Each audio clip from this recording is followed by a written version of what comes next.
There are millions of miles of roads in this great country, and you can drive down every one of them and never find another gasoline like Amoco Super Premium. It's different from all the rest. The only high-octane lead-free you can buy. And now there's a lower-octane Amoco, too, that costs you less than Amoco Super Premium. You expect more from Amoco, and you get it.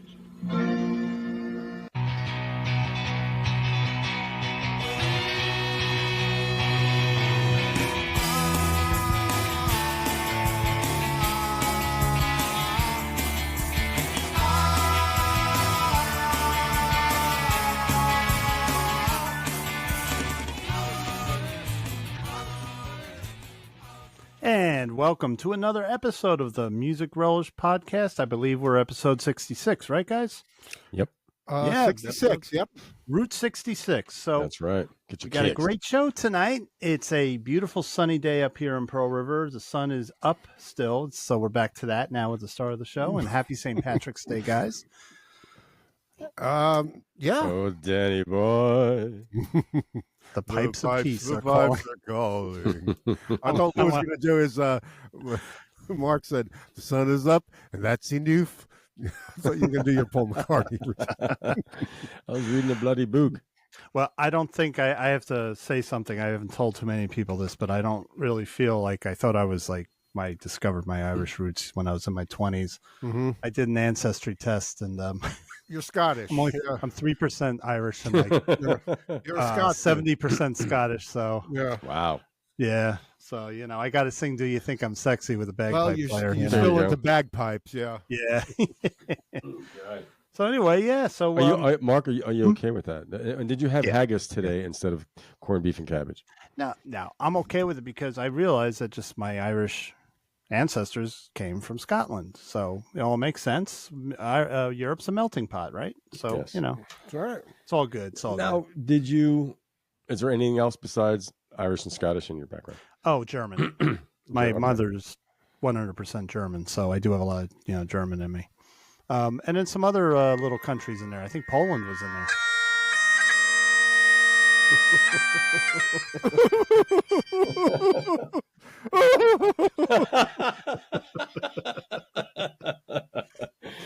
Oh, can't help it. I'm crying. Knock it off.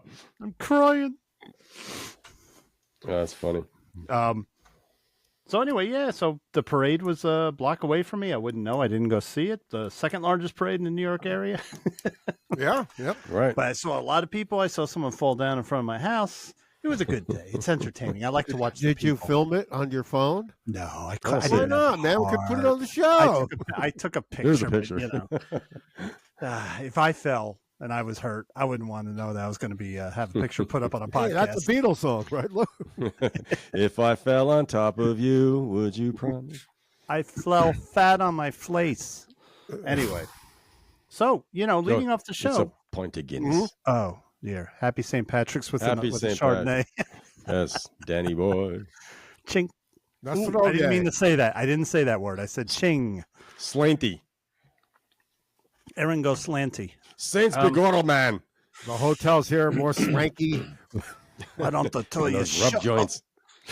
It's not all bricks and mortar, I've got some Hyman Roth happening today, actually. What the fuck did Hyman Roth come from? We're talking about St. Patrick's Day. Hyman Roth.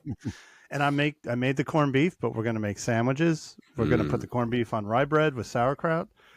Oi, it's going to be a Manhattan style corned beef, And our closing theme, played by Lou, played by your father. Hello, father.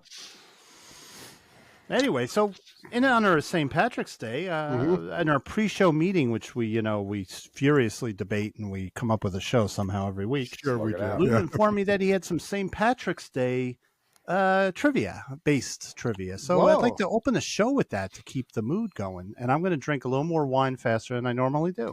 Go ahead. You bet your 3% Irish ass I do. Damn right. I'm in the mood for a melody. 3%. I'm in the mood. My mother was Irish German. Yeah. Yes. Per, is there any Irish in you? I think there is, isn't there? My relatives came in on the Mayflower. Get out of here. They did not. That was a cruise ship, Lou, in the 30s. The Mayflower. It was a cruise ship from Sicily and Portugal. There we go. There we go. But it did a better journey than the Titanic. My That's for sure. swarthy friend. All right, yeah, I guess it's kind of Irish St. Patrick's Day trivia. Okay, so the question is, where was St. Patrick actually born? Was it A, Ireland, B, oh my God, I can pronounce this, Tiborne, or C, England? Where's Tiborne? Modern day what? It's in the UK somewhere. That's all I'm going to say. Oh, I'm going to go with Tiborne. Yeah, both said Tiborne. Yeah. Actually, he was born in England. It was Roman Britannia, but it was in that area. So yeah, okay, yeah, because it wasn't the UK back then; it was England and separate countries, right? Yeah. But he claimed to be abducted by Irish pirates, and he was held as a herd worker for 6 years. Escaped, made his way back. But anyway, yeah. Okay. Second question: who wrote Danny Boy? Was it A, Jane Ross, or B, Fred E. Weatherly, or C, Colin O'More? I thought it was Dean Martin. It was Bing Crosby. I like Freddie Weatherly. I just like that name. So I'm going to go with Freddie Weatherly. I would say Mark's going with Fred E. It's Fred E. I agree with Mark. You are both correct. Yeah. And he was an English lawyer. But he wrote the melody. I forgot the name. I looked up the song. It's to another song. Something about a tree. It's an old traditional melody. It is. Eric Clapton did a version of it. I can't remember. I got too much to drink in me. Yeah, but I'm sorry to curse, but a fucking lawyer wrote a song that's going for years. A lawyer. What else don't lawyers? I mean, come on, you know. Wait, you could fucking swear. It's all right. We have very very. We might have families watching. Our show is not available to children, so you could fucking swear. A fucking Waffle House T-shirt, Perry. A fucking Waffle House. That's a good shirt. Yeah, I'm saying "oh" in front of like "oh fuck," "oh shit," "oh fuck," oh damn it. Okay, the third question: why is it called corned beef? Is it A, because of corns of salt, B, because the beef is corn-fed, or it was originally served with corn? I think it's got to be A. I'm going to agree with Perry and go with A. You're both correct. It was corns of it's like a kosher salt or some kind of salt that they actually salted the meat with. Okay. Which astronaut smuggled a contraband corned beef sandwich in his spacesuit aboard Gemini 3 on March 23rd, 1965? Was it A, Jim Lovell, B, Gus Grissom, or C, John Young? Got to be Gus Grissom, because that was the type of person he was. If you're in a spacesuit outfit and you eat a corned beef sandwich, you are fucking brave. I gotta tell you. really enough. How's that gonna pass through the tubes and bags and stuff? I'm gonna go with Gristly Grissom too. Oh, Mark, he died in a fire in an accident. Oh, I didn't know that. Oh, yeah, he was in Apollo 1. I retract that statement. I'm sorry. Who was it? Actually, it was John Young.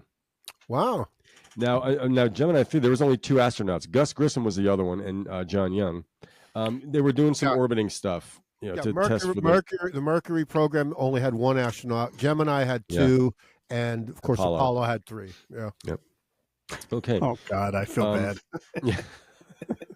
What's next? Or as the astronauts always said, Gemini. It's the Gemini program. Gemini, yeah. Mark, I will see you in Oh Hell. You guys are Geminis. You guys are Geminis, and there's 2 of you. Yeah. We're two-faced. Yeah. There's 4 faces. I'm a Gemini. Okay. Who was the first Irish-American U.S. president? Was it A, John Adams, B, James Buchanan, or C, Andrew Jackson? Oh. Buchanan kind of sounds Irish to me, so I'm going to go with Buchanan. I'm going to go with Adams. It was Andrew Jackson, Old Hickory. Wow. Oh. Well, the James Buchanan is rumored to be the first gay president. Anyway. Well, that's neither here nor there, right? No, it's just a fact. Rumor Where did that rumor start? TikTok? No. Everything's true. The camera would be up in my face saying, "Did you know? Did you know?" And heavily edit it. This might be a giveaway for a certain fan of the sport, but how many times has Ireland won the World Cup? Is it A2, B1, or C0? Never. I thought they won one, so I'm going to go with one. Perry is correct. They've never won. I'm not surprised. They Don't make fun of the Irish. Oh, they suck. Some good Irish players, but they never do anything. My last trivia question and my lead-in to a certain category. How many times has Ireland won the Eurovision Song Contest? Was it A7, B3, or C10? I'm going to go with 3. I'm going to go with the second amount, the second highest amount. 7? Mm-hmm. Perry, you are correct. They won it 7 times, and a tie with Sweden. Sweden won it last year. Oh, wow. Yeah, it's funny when we do, Mark and I do milk crates and turntables. Whenever Scott mentions Eurovision, he says, no, nobody cares. And in 1967, Eurovision, who cares? Yes. But Perry mentioned before the show. The music's usually schlocky and syrupy. But Perry, you mentioned before the show that ABBA won it. If they did, they're success stories. ABBA won it way back when, maybe in like the late 60s or something, 68 maybe. Okay. Yeah. You guys did okay on this trivia. All right. Cool. Yeah. Did all right. Well, I'm only 3% Irish, so I'm forgiven. Hey. But that one joke was bad. You didn't mean it.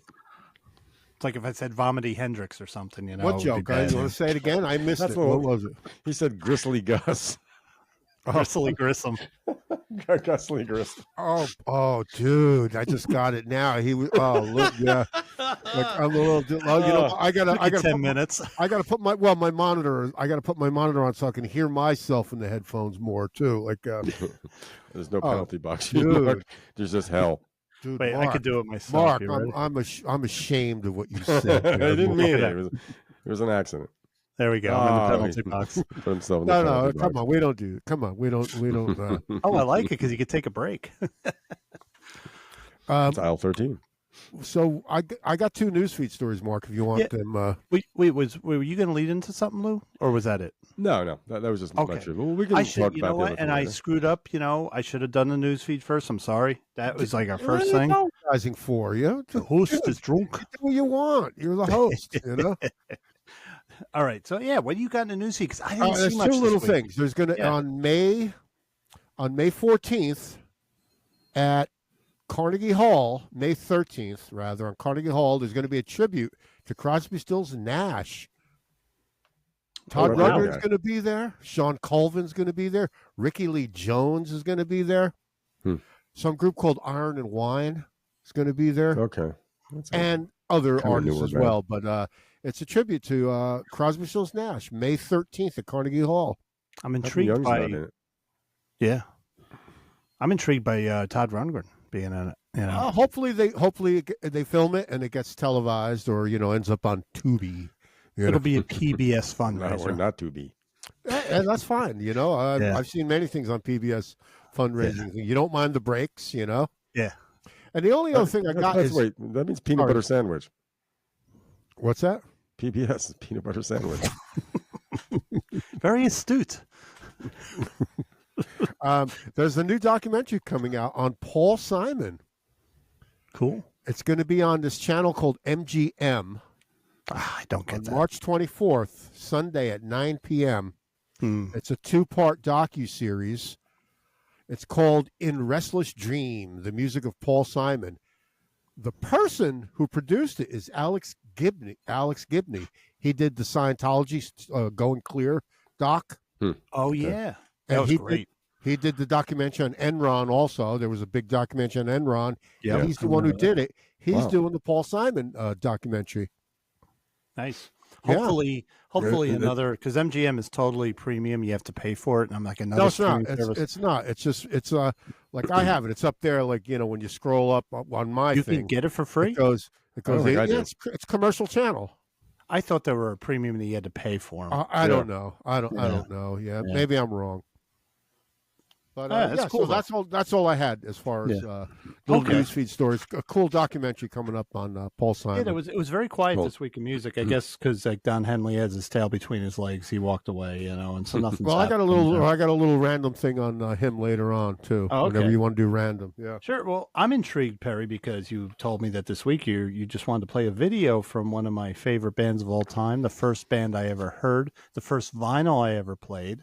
It's Emerson, Lake and Palmer, and this is very fitting on St. Patrick's Day because ELP's first gig in the United States was at Gaelic Park in the Bronx. So another little connection there. There is such a place it's still called Gaelic Park.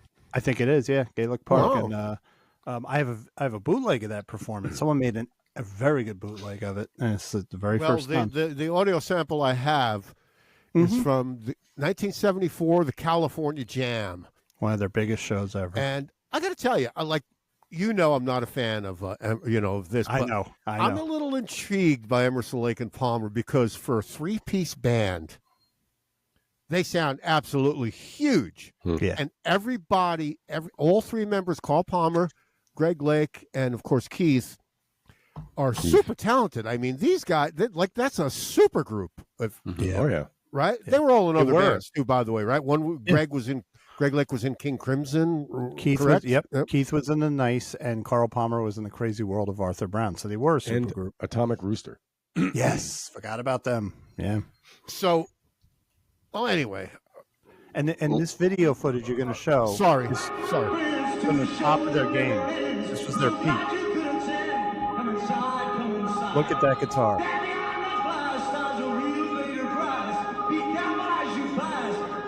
He's got the white suit on.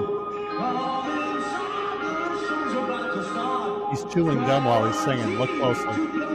Carl Palmer's great. Yeah, he's great.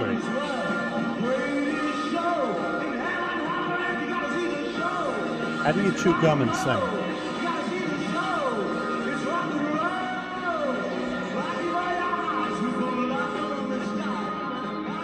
That's one of the few songs, I'm not a big fan of early come up, but I like some of those songs, and that's one of the songs I really always liked by them. That was a bona fide rock hit, you know. Yeah. And it was the last part of a 12-minute song. So it's Carnival 9 Part 2. There was Carnival 9 Part 1.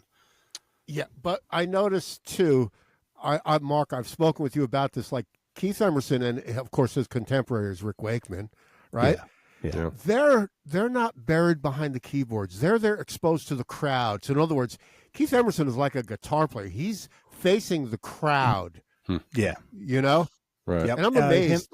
Go ahead. Sorry. Him and Rick wanted to take the keyboard and make it a front instrument above the guitar.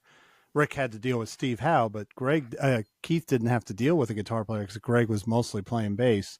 So that's one thing he had over Rick Wakeman. Rick was more part of a group. Keith was the leader of ELP. But I noticed when they had the 2 hands out, that is just like classic imagery. The next scene, I think he's playing a mini moog with his left hand. It's because there's no bass. Is he playing like bass notes with the mini moog? Yeah, so whenever you saw that where Greg was singing and playing the electric guitar, whenever they did that, so when they did that, Welcome Back My Friends, he would do the bass because Greg, there were no bass pedals back then. So he would take it over. Is he playing a Gibson L6? I don't think it's a Les Paul. It might be an L6.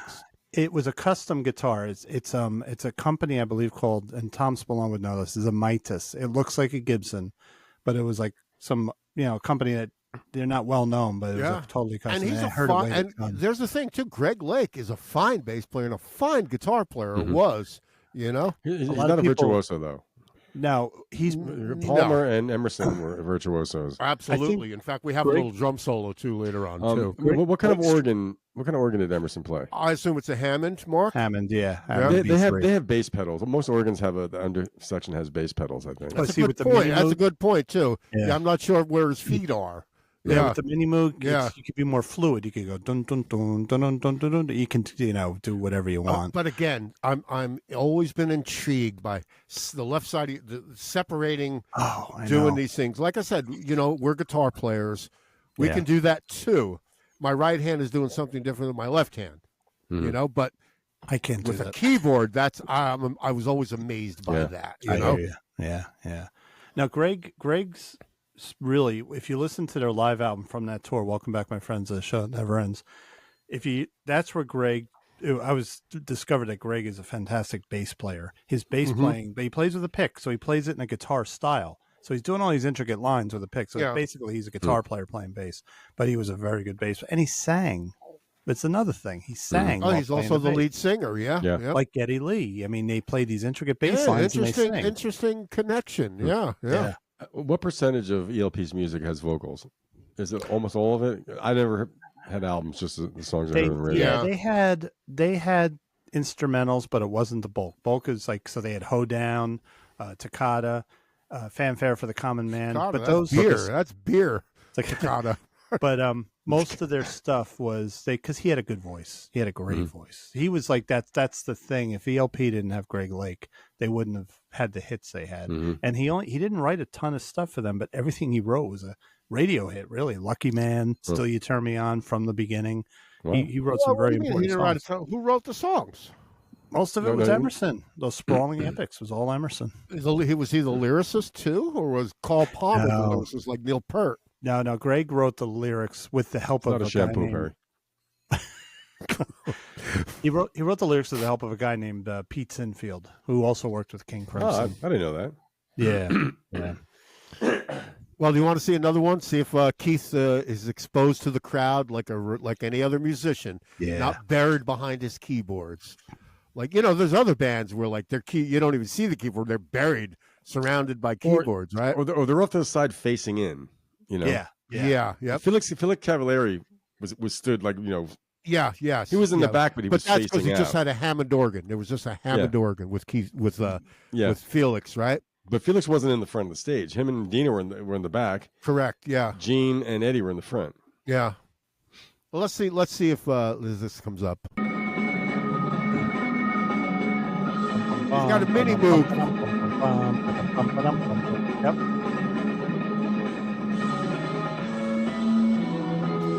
He's doing the bass with one hand. Yeah. He's playing the bass with his left hand, right? Yeah. Yep.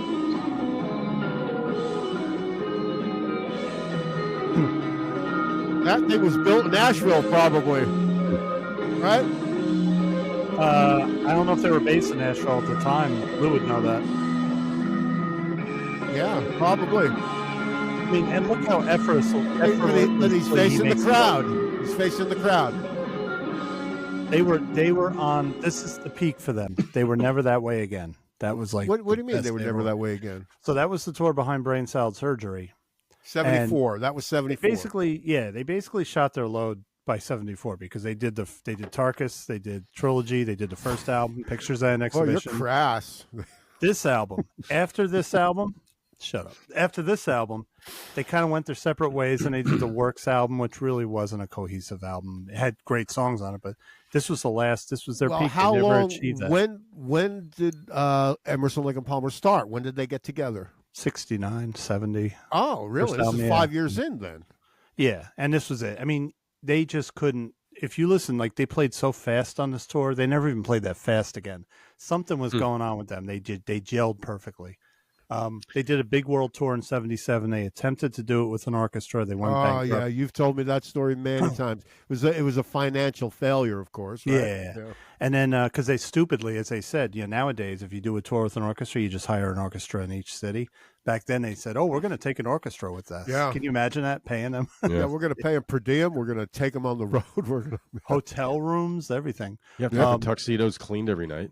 Yeah. At that point, I don't know if the Moogs were being made in Asheville at that point. I think he moved the company to Asheville at some point. Yeah. Bobby Moog. Well, that was a mini, though. That was a mini Moog. Yeah. It's a mini Moog. Yeah, that was a mini. It's a mini Pert. Now, oddly enough, in 77, when they did their other tour, he moved over to using Yamaha. He had those in the late 70s. Yamaha came out with these big keyboards. He still used the Moog, but he really became he also had one of the original gigantic ones with all like the phone system wires. He also had one. He had one of those too. So the story on that one, this is interesting. When they reformed for the Black Moon tour in the 90s, they were looking for it. And they found it in a warehouse in Rochester, New York. It was decayed.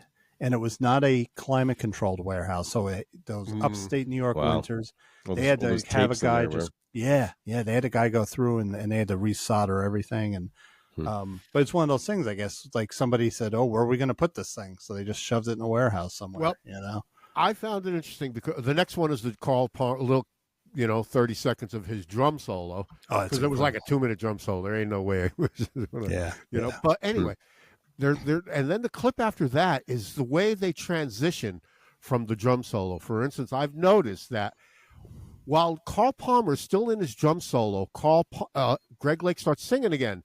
So while the drum solo is going on, then they transition out of it, and then Keith comes in. Yeah.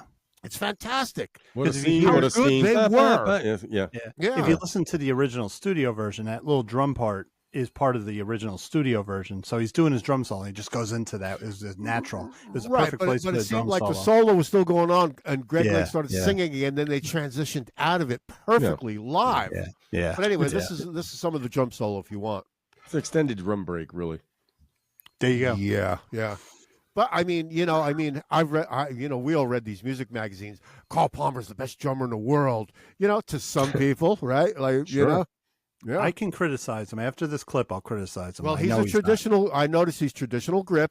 Yep. He doesn't stay on the beat so good sometimes. He goes off beat, and that's my big gripe with him. Really? It's hard for him to do a standard 4/4. What are you so picky for, man? The guy is Carl fucking Palmer. He does drift. All right, let's see. A brass drum kit. It weighed like a ton. A traditional grip, right? Got a lot of toms, doesn't he? I love that. Let me go get a beer. Yeah, really. I gotta go to the bathroom. They were only 25 years old when this was happening? Maybe, yeah. Oh, that's the size of a gong. Yeah. And a big drum kit, but he used it all. It wasn't just for show. Well, something. I mean, I've been seeing these things on Facebook. The rule of 4-piece drum kits. If you can't do it on a 4-piece drum kit, go home. Well, yeah, but you can play Rush on a 4-piece drum kit, but it would sound fucking stupid. Yeah, and also, get off your little 4-piece high horse, asshole. But I've come to realize too. For instance, this is California Jam. He's entertaining 400,000 people. Yeah. Rush was entertaining 80,000 people at a shot in South America. So in other words, I understand that this is all, you know what I mean, a 4-piece kit. This is an extravaganza. Well, right, but right? I mean, when the Stones played Brazil, Charlie Watts plays the same kit. It's the music. I tell people, someone. I said I want to get a big kit again. I would love to have a big drum kit again. And someone goes, "Well, what do you want to do that for?" I said, "For the tonal differences. You got 2 tom-toms, one's higher, one's lower. So for those Neil Peart drum fills, one of the reasons they sound like that, those different sounds and tones, because of the different sizes and styles of the drums. So it's the music that you're playing. ELP had that kind of thing, and you can you can be more musical as a drummer in that style of music if you have a big kit, because melodic drum playing, right? You got to have different timbres and different sounds, and you're going to play ELP, you're going to play Rush. You got to have the big kit to be more melodic. Well, for example, really. Right. When I was in my band with my brothers, Follow Sin, and we played Carnival 9. Oh, yeah, right. All right. Boy, okay. We gave our best shot. It wasn't bad. But I had a big drum kit because we were playing Van Halen. I had rototoms. I used everything. But now, apparently, when we met, I'm like, I didn't need a big kit. Yeah. In fact, it was more. One time I was doing recording at home on my 4-chuck, and you lent me 2 of your toms that you weren't using. And they were actually at my house because I wanted to try and do a little drum thing at home. Okay. Yeah, that's funny. So you did have extra drums. You did. That was like a 6-piece kit. Well, it was a 5-piece kit. I had, and then it was 7. I had 1, 2, 3. I had 5 tom-toms. Damn. A bass, a snare drum, but I also had 3 rototoms. China. I had a flat ride. I had a pasty flat ride. You're a fucking Rush head, man. Well, yeah, but I mean, it made sense. You could recreate. I remember, but then of course, when you and I started writing songs and playing together, it was scaled back. It was like no need for all the no. And I went through a thing, I went through a big drum set phase, but then I stripped it down. But I also had to realize too that to be able to play a 4-piece kit creatively is a good thing too. It's not in order to do is you have to go around the 4-piece kit. You have to go around 7 times just to get the duration of the motorized stool. Right? Yeah. Oh well, then I had the Simmons kit also with the acoustic kit. I think I did that red thing. Yeah. I wonder if I did that before Neil. Hey. Maybe. Oh, really? Listen, take a few more liberties, Lou. Something. Because I'm surprised. You inspired Neil Peart. Yeah. Well, yeah. I mean, I'm wondering why Getty and Alex haven't really called me to jam yet. When one of Neil Peart's drum techs came into where you guys were playing and saw it and said, "Hey, Neil, you gotta try this." There you go. People say he looks like you. Yeah. Before you play the next clip, Perry, I just gotta tell you a funny Carl Palmer story. Yeah. Last year. Carl Palmer's touring now where he does, it's called the Legacy, I think, of Emerson, Lake and Palmer. And he took the Royal Albert Hall show, mixed out, he has the multi-tracks. It was the most recent concert of theirs that was recorded in the 90s. And what he did is he took the drum part out and he left in Keith and Greg's parts. And then he has them each on big screens and he's in the middle playing the drums. And he plays along with them. It's just like his little homage to ELP. It was. I applaud him for doing it. Sure. So we went to see it, and he's got a bass player there, and he's got Paul Bigsby. I can't say his name. Good guy. He plays like Keith's parts on his guitar. Paul McCartney at his shows. He jams with John Lennon. On the big screen in the back. They're doing 2 of us together. So this is funny. Is he did that drum solo. He's got basically the same drum solo he's been doing since the brain salad surgery tour, but it's incredible to see live because it's very loud. So there's a part in that drum solo where he just hits the double bass. He goes, and then he takes his shirt off. And he starts hitting the gongs right behind him. So when he's doing his drum solo, I'm with my son-in-law, Tekena, and I lean over and I go, he's 74 now. I go, I hope he doesn't take his shirt off. Guess what? He took his shirt off. And it was like that scene in Seinfeld with the man bra. The man's ear. No. The bro. I'm sorry. No matter how good health you I like the bro better. No matter how healthy you are. Kramer's idea, right? The bro. When you're 74, don't take your shirt off. I'm sorry. Just don't. Unless you're Jack LaLanne, don't take your shirt off. Did all the women in Orange take off their bros and throw it out? No, all the men did. I took my bra. When I saw the Asia concert, back in 82, 83, he did that too. He was playing and doing the double bass. I'm like, why is he taking his shirt off? Who's the other guy that does? Oh, the guy from Blink 182. He can't play drums with a shirt on. It's like George and Seinfeld. Yeah, well, they're he sits on the toilet. He's got to take his shirt off. They're a skater band. Yeah. Blink 182. I got to tell you something. I don't care. Great melodies. I will say childish melodies. Seeing him last year, he played just like in that video clip. 74 years old. So he still got it. So if you want, the last one is the transition from the drum solo to the final verse, I think. Rock on. Want to see it? Yeah. See, the drum solo's still going on. Yep.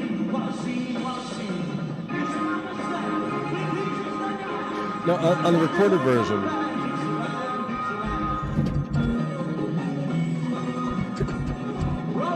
great transition. What is that? A Shure what? A Shure S? What? That's a standard Shure microphone, 57. Right? I'll have to see it again. Looks like a 57 or 58. Yeah. So that's a 58, right? Your standard. The workhorse mic. Come to the show.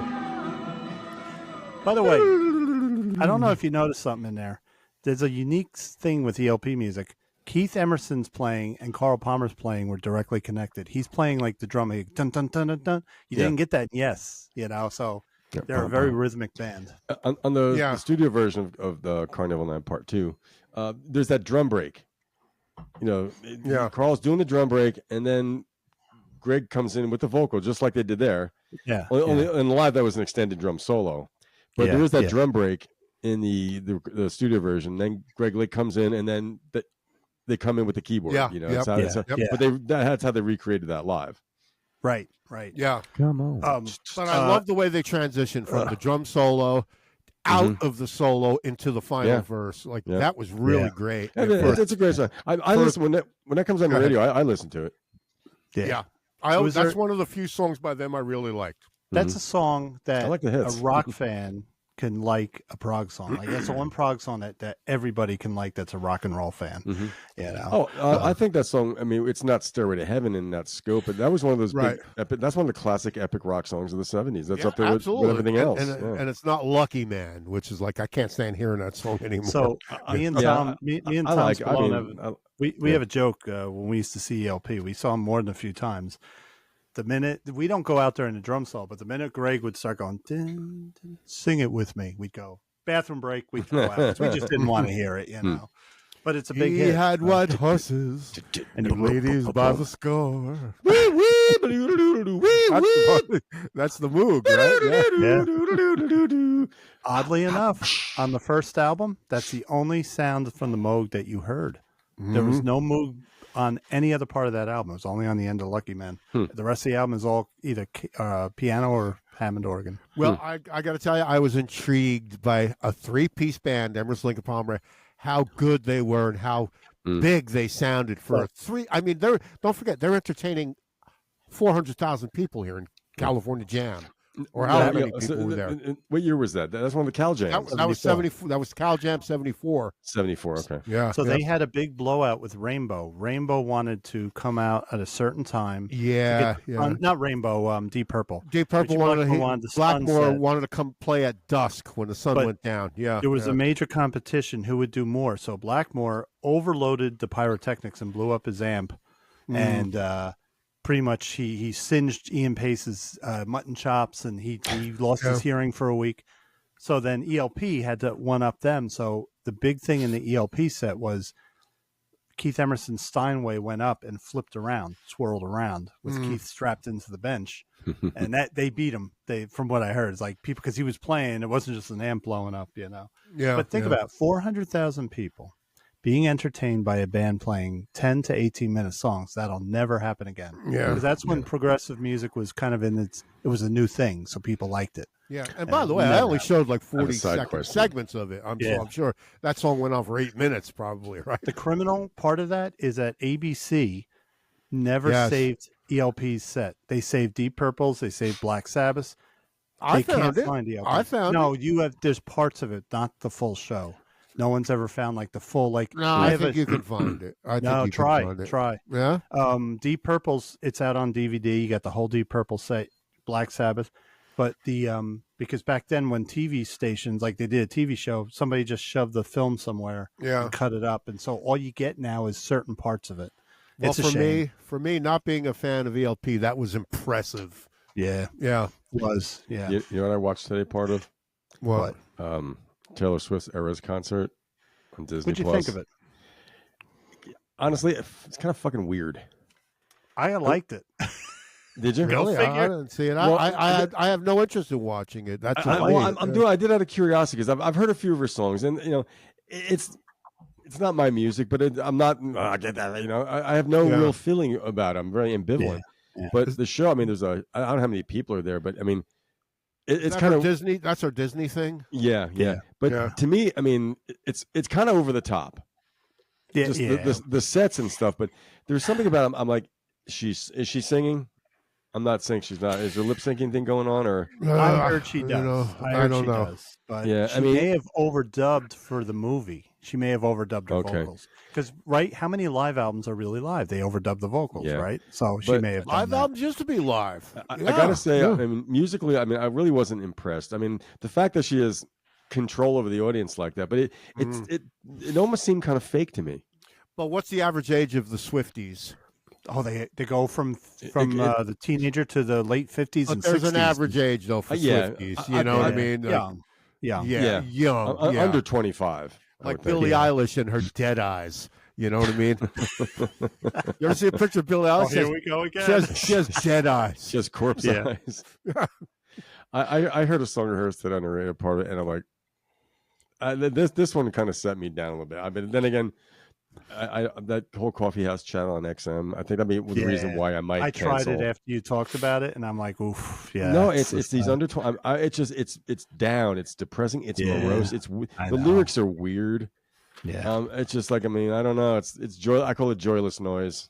I'm sorry. I mean, the times are the time, but find something good. Go outside and play.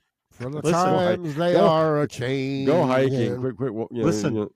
I'm instituting a new segment on the Music Relish podcast. Music Relish Confessions. Whenever you guys want to make a confession, you're welcome to it. Mine today is, I bought her new album, Taylor Swift. I have it. Yeah, I do. Really? I like it. Yeah. Jeez. Yeah. It's a confession, man. Look, nobody's listening. I could just tell you guys, Well, it is St. Patrick's Day, but, like. I heard, what's the song? Anti-Hero? That's what yeah. I mean, it's not a bad song. It's not bad. She's not a great singer. I mean, in the realm of these singers, which is okay. And I'm fine with that because I think some of these voice shows and everything have set this impossibility bar of what's an acceptable lead vocalist. If she's 22, how old is her brother? Phineal. Oh, we're talking about. I'm talking Taylor Swift. Oh, Taylor Swift. You're still on old Dead Eyes, huh? I'm still on old Dead Eyes. Yeah. I like when you get mad. So I like hot buttered sauce. I'm not going to watch it. I mean, I saw an ad for it. She's wearing a glittery dress or something. It's kind of it's weird. I mean, it's weird. It's not bad, but I'm just, to me, it's like some of the sets are weird. We should all be anti-Swifties, No. I say I admire that somebody was able to do a tour, play her music, sing, and make that much money. I'm happy to see a musician making that money. Why is it always money with you? Why couldn't it just be art? It's always because she's really successful. Well, it's I understand that, but why? don't dislike her because she's successful. Yeah. I don't like her. I don't care about the money. I'm talking about the art. Right. So she likes what she does. If someone likes what they do and they do make money, I'm happy for them. Well, it's because they're doing what they do. Yeah, but you're doing you sound like Gene Simmons. Like the only reason to be in the business is to make money. But let me turn that around. Why do you not like that someone makes a lot of money? It's like the Eagles. I don't hate that the Eagles make so much money. It just doesn't cross my mind. It's not that I have anything against money.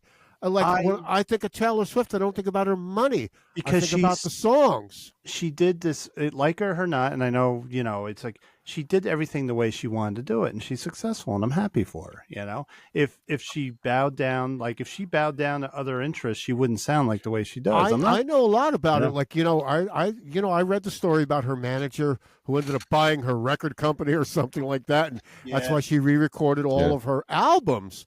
So that she controls and owns everything now with the re-records. So every week in Target, there's a new Taylor Swift album out because she's re-recording all her whole catalog. Right. And everyone's buying it. Making even more money, actually. Yeah. Right. I don't want that big meathead boyfriend of hers. What's the... Oh, God.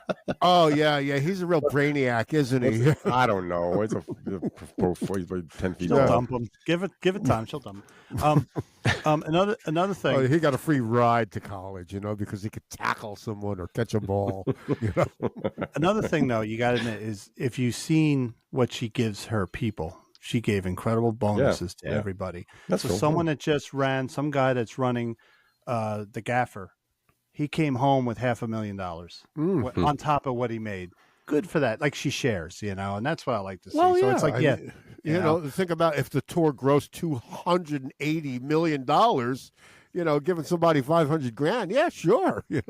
I wonder if the Eagles were that generous to their road. I doubt it. They were probably good, but they probably do anything like that. Minimum wage for the Eagles. Just squeeze that buffalo nickel till it shits. All right, let's move on here. All right, where do you want to go, Mark? Okay, Lou, you did the Eurovision Song Contest, right? No, I have a little thing about it. Just a little thing. Okay. I did mention the who was it? How many times? No, Ireland. Yeah, Ireland won 7 times the Eurovision Song Contest. Yeah, 7 feckin' times. So 7 times. Sweden. Yeah, so it's an international song competition, annually by the European Broadcasters Union. You have to be a member of this union in order to participate. So participating countries, they submit an original song, and it has to be 3 minutes or less. I forgot the math. I think the most it can be is 6 people. 16 is the minimum age. And so they perform it live. It's transmitted to national broadcasters via the Eurovision and Euro radio satellite, networks. Right? Yep. Yeah. So it's based on the old Italian San Remo music festival that started in 1961. The Eurovision started in 1966. They've done every year except for 2020, obviously. Of course, yeah, yep.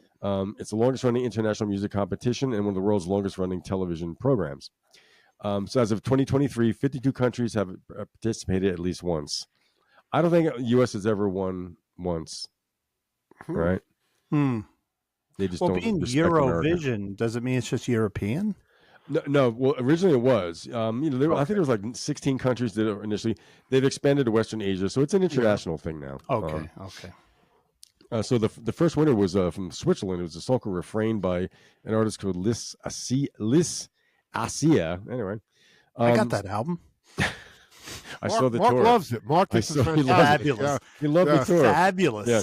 So this year's winner hasn't been done yet, but last year's winner was a Swedish singer named Loreen, who's the second female to win it. She won twice. And as we mentioned, Ireland and Sweden are tied for 7 wins each. As Perry mentioned earlier, and a lot of these acts have gone on to bigger fame. Like you said, Perry, in 1974, ABBA won for Waterloo, which was a huge hit. My favorite ABBA song, by the way. It might be mine too, yeah. That's a rock and roll song. When you break it down, it's a rock and roll song. Yeah. Waterloo, it almost has a boogie beat. Yeah, that's rock and roll, man. Yep. The 4th place winner up in 1974 was Olivia Newton-John. Really? Wow. Yeah. Now, here's weird. In 1988, Celine Dion went with representing Switzerland. Switzerland? I thought she was Canadian. I thought she was French-Canadian. I don't know if she has dual citizenship or something or what that was. I didn't look into it. In 1970, Julio Iglesias. Her father could have been from her. She could have a Swiss parent or, Yeah. I'm neutral on the subject. Yeah. All right. In 1970, Julio Iglesias representing Spain placed 4th. Do you ever hear the song called Eres Tú? Yeah. It was number 10 Billboard hit. The band was Mocedades. They won that in 1973. That's who that was? Tommy Boy. Eres tú. Así eres tú. But so I mean, that was kind of it. I was wondering, like, I heard Eurovision, never knew much about it. So whenever it was Scott Knox said nobody cares, I'm like, well, someone has to care. I think you know what it is. I think the rest of the world does care, but the U.S. just doesn't. We have the Grammys because we never won it, man. And you know something? I'm going to say boycotting until we win. And I don't care about Grammys. I don't care about awards. It's you all just care about money. I care about money. You're only good if you make a lot of money. Right, driven by money. Yeah. I want to spend $500 a ticket to see the Eagles. All right, so there you go. It's funny, they've had some controversies because it's gotten very political. They mentioned, I think it was Armenia and Afghanistan or Uzbekistan, whatever. They're fighting. At a time there was skirmishes and stuff, and some of these artists were using pointed references to some of this stuff. They thought there were weird alliances, but it expanded once the old famous Iron Curtain came down with communism.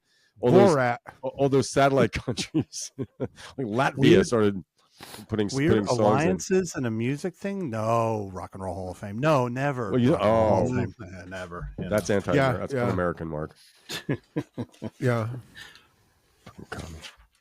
You know what? Yeah, so that's the Eurovision. That was the Eurovision Song Contest. And you know what? But I do have some names here. Wait, okay. Did you have a question? No, I was going to say, we always talk about it's a kiss of death to win. None of these awards, majority of the people that win these contests don't go on to anything. Most very don't. Rare, right? It's very rare. Yeah, it's like we were mentioning the new artist Grammy winner. Sometimes that's all you ever hear from them. I am free to do what I want.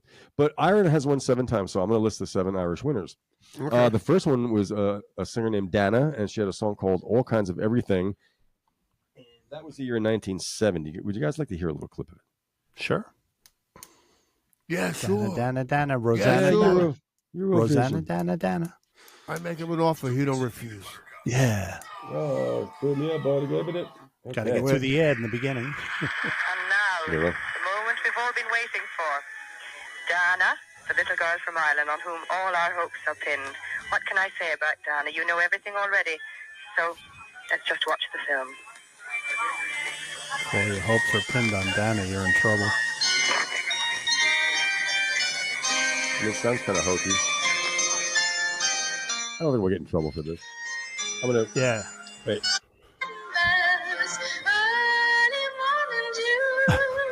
Woo! It's like the other week when makes you want to dance. When Mark played the Jose Feliciano singing "Every Breath You Take." I thought it was Gilbert Gottfried singing. I went and watched the clip of that. Sting is squirming in his seat. He's squirming. I mean, he's polite, but he's fidgeting. He's fidgeting so much. Yeah. Every breath you take, I'll be watching you. Yeah. It was weird. At points, it's not bad, and I realize some of Jose's guitar solos are kind of silly. It's very jazzy. He's jazzy. It's just kind of weird, but he's very free. He doesn't follow a rhythm. He just goes off on his own. You know? The girl singing with him wasn't really helping either. But he plays like he's blind or something. You know? Oh. What would Gus Grizzly say about that, huh? Vomity Hendrix. But that sounded like Gilbert Gottfried doing it. I hope that will be. By the way, Perry, thank you for introducing me to his podcast. I know he's gone, but I still listen to those episodes. Oh, there's still 600. There's still 600 episodes out there. It doesn't matter if it's a topic I have no interest in. He's great. Gilbert Gottfried's amazing colossal podcast. Oh, it's great. Yeah. Back to the corral, guys. Yes. Yeah.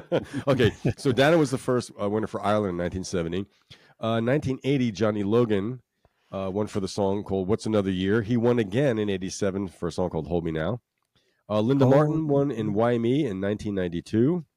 Niamh Kavanagh had a song called In Your Eyes from 93. Paul Harrington and Charlie McGettigan had a song called Rock and Roll Kids from 94. Some would say that's a pretty good song.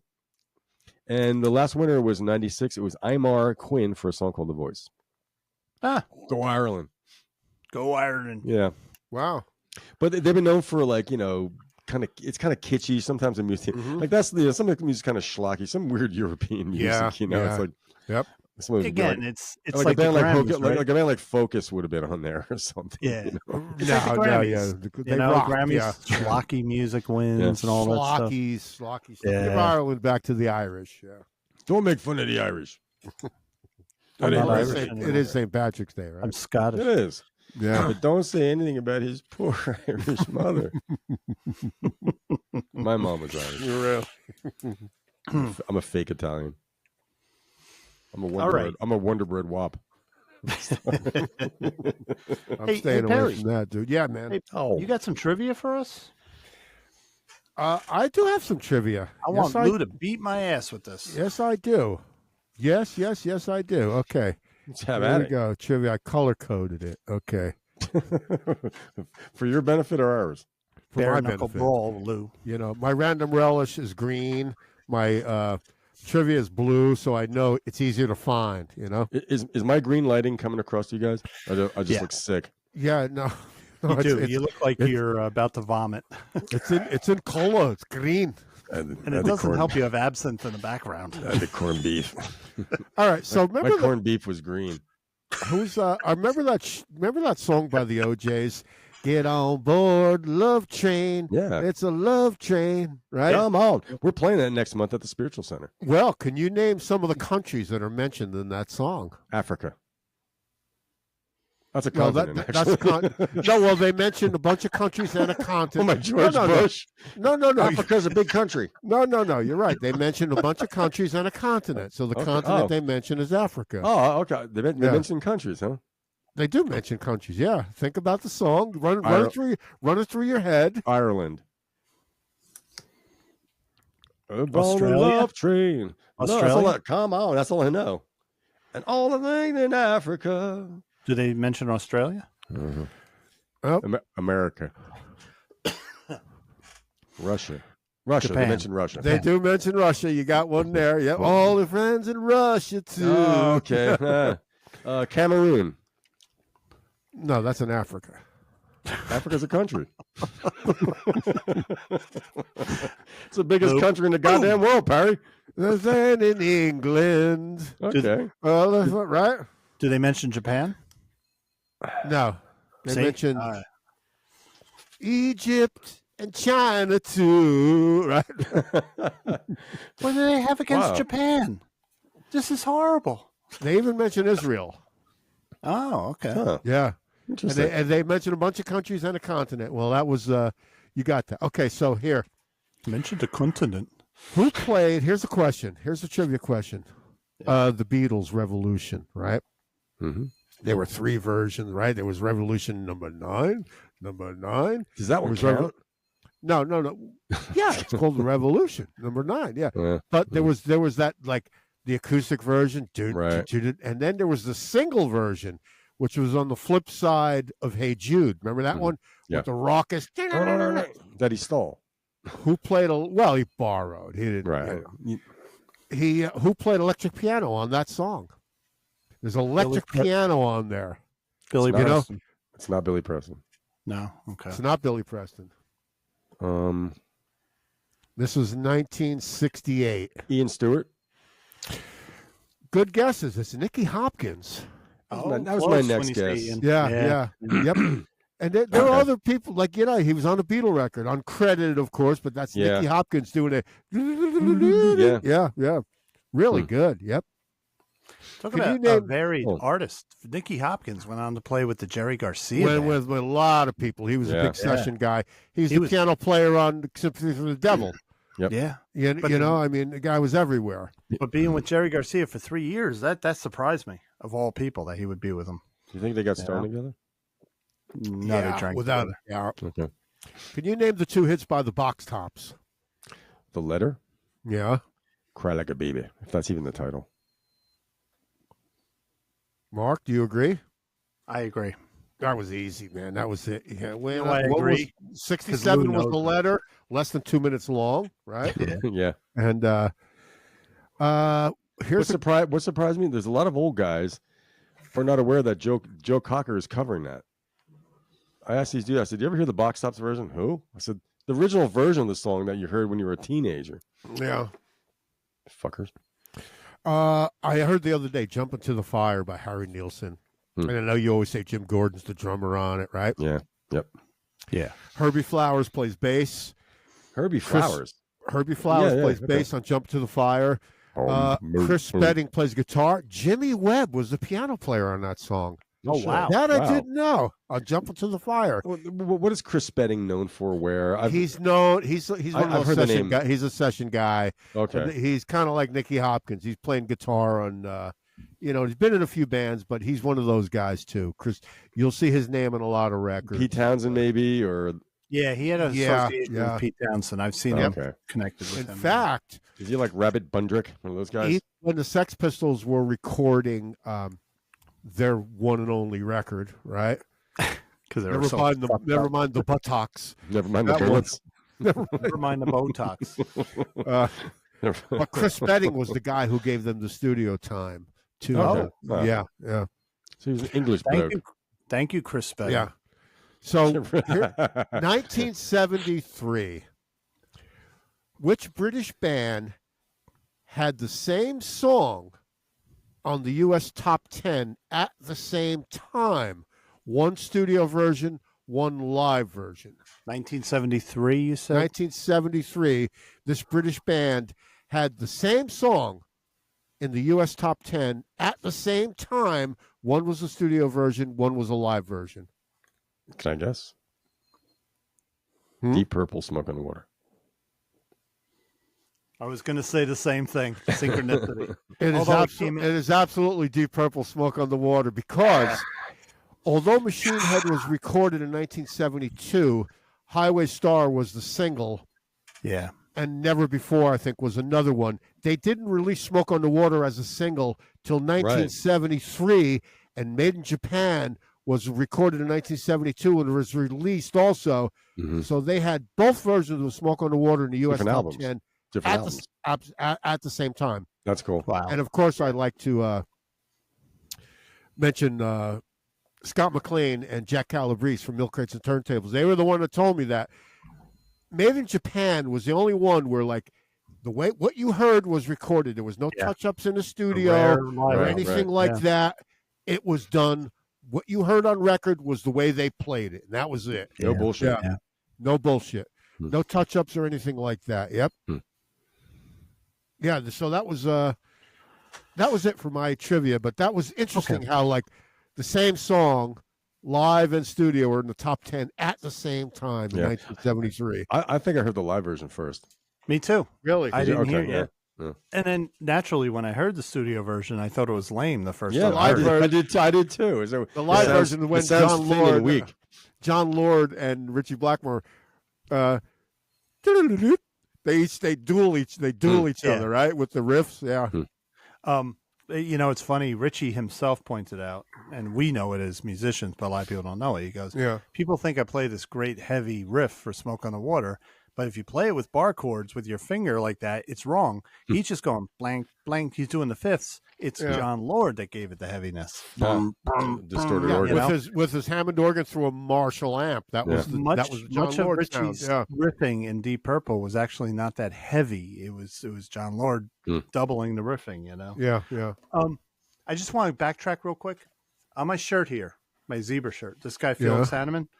He's another one. I think he probably got the idea from Keith Emerson, but to this day, when Zebra play live, he's the bass player.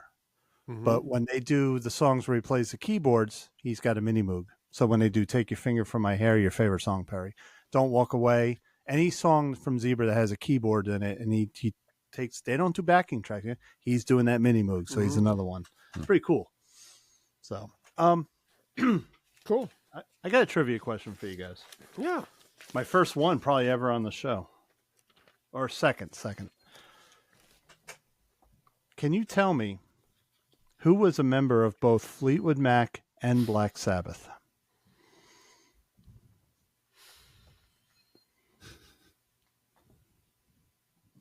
I was going to give you multiple choice, but every time I thought of three, they're going to get the one. Fleetwood Mac and got to be a guitar player. Black Sabbath and Fleetwood Mac. Yeah. Or as Mark says, Slack Blabbeth. Right? I fell fat on my face. I'll give you a hint. When he was in Black Sabbath, it was the first time Ozzy quit. If you know the time frame.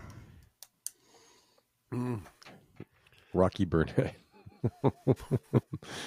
No, it was Stevie Nicks. Not just joking. I haven't a clue. I am Iron Man. Oh, please. It was a singer. It was actually a singer. So Dave Walker. Have you ever heard of him? I've heard of him. No. All right. So he joined Black Sabbath. He joined Fleetwood Mac when Danny Kerwin was fired. He came in as a singer, and then they brought in a guitar player. So he was on the Penguin album. Ozzy had quit in 78. He didn't get fired. He actually quit the band, and they were working on the music that would become Never Say Die, the last album with Ozzy. So he was with them long enough to write music, and there's live recordings. They were on some BBC show, and they played an early version of a song called Junior's Eyes, which was on Never Say Die. But when Ozzy rejoined the band, he said, we'll do the music, but I'm rewriting all the lyrics, so whatever. So he wouldn't sing Dave Walker's lyrics. But Dave Walker, just an example of a journeyman musician that, like, he never achieved the fame he could have, but he works his ass off to make money in music. Sorry, Perry, about the money. You know what I mean? Make a living. The money issue again. Yeah. Yep. I'm Howard Stern. I can't help it.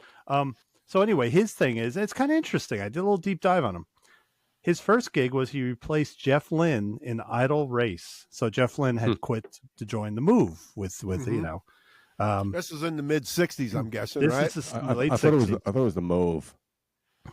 No, it's the Mirror. Oh boy! Yeah. Now this is where the Fleetwood Mac connection came. He joined Savoy. That's good. That startled me. That sound effect is the story of my life. So in 71, he joined Savoy Brown. Now, when he joined Savoy Brown, I don't know if you know about them, but I've heard them. They're a blues band. Right. I saw them open up for Kiss. That's all I know about them. Their big song was Ride. Tell Mama was another big one. Oh, that was the other one, Tell Mama. Yeah. So when he joined them, the band, the Savoy Brown was like the whole band, like half the band left to form Foghat. So the guy, he just reorganized. So he got Dave Walker in the band, and then the rest of the things were filled with people from a band called Chicken Shack, which is Christine McVie's first band, right? So that's, I think, where the association came. So she knew him or whatever. Is that why that was mentioned in the Dick Grateful Dead song? United States Blues, U.S. Blues? Chicken Shack. Oh, didn't even think of that. Well, there's Chicken Shack. I mentioned Bojangles. Jerry's Chicken Shack. Oh, by the way, my daughter's in Atlanta now, right? The greater Atlanta area. So I said, do you have any Bojangles? She said, yeah, like a couple blocks away. And then a couple blocks away from that, then another couple blocks away from that, everywhere. Yeah. Anyway, like gas stations. In 1972, he joined Fleetwood Mac after Danny Kerwin was fired. He only lasted one album because they realized he didn't fit. He wrote like 3 songs on that Penguin album. Then in 74, he formed a band called Hungry Fighter with the bass player from Savoy Brown, Paul Raymond. Now, Paul Raymond was with UFO for years. He's a keyboardist and rhythm guitarist. Paul Raymond was also in Savoy Brown. Kind of interesting, this whole...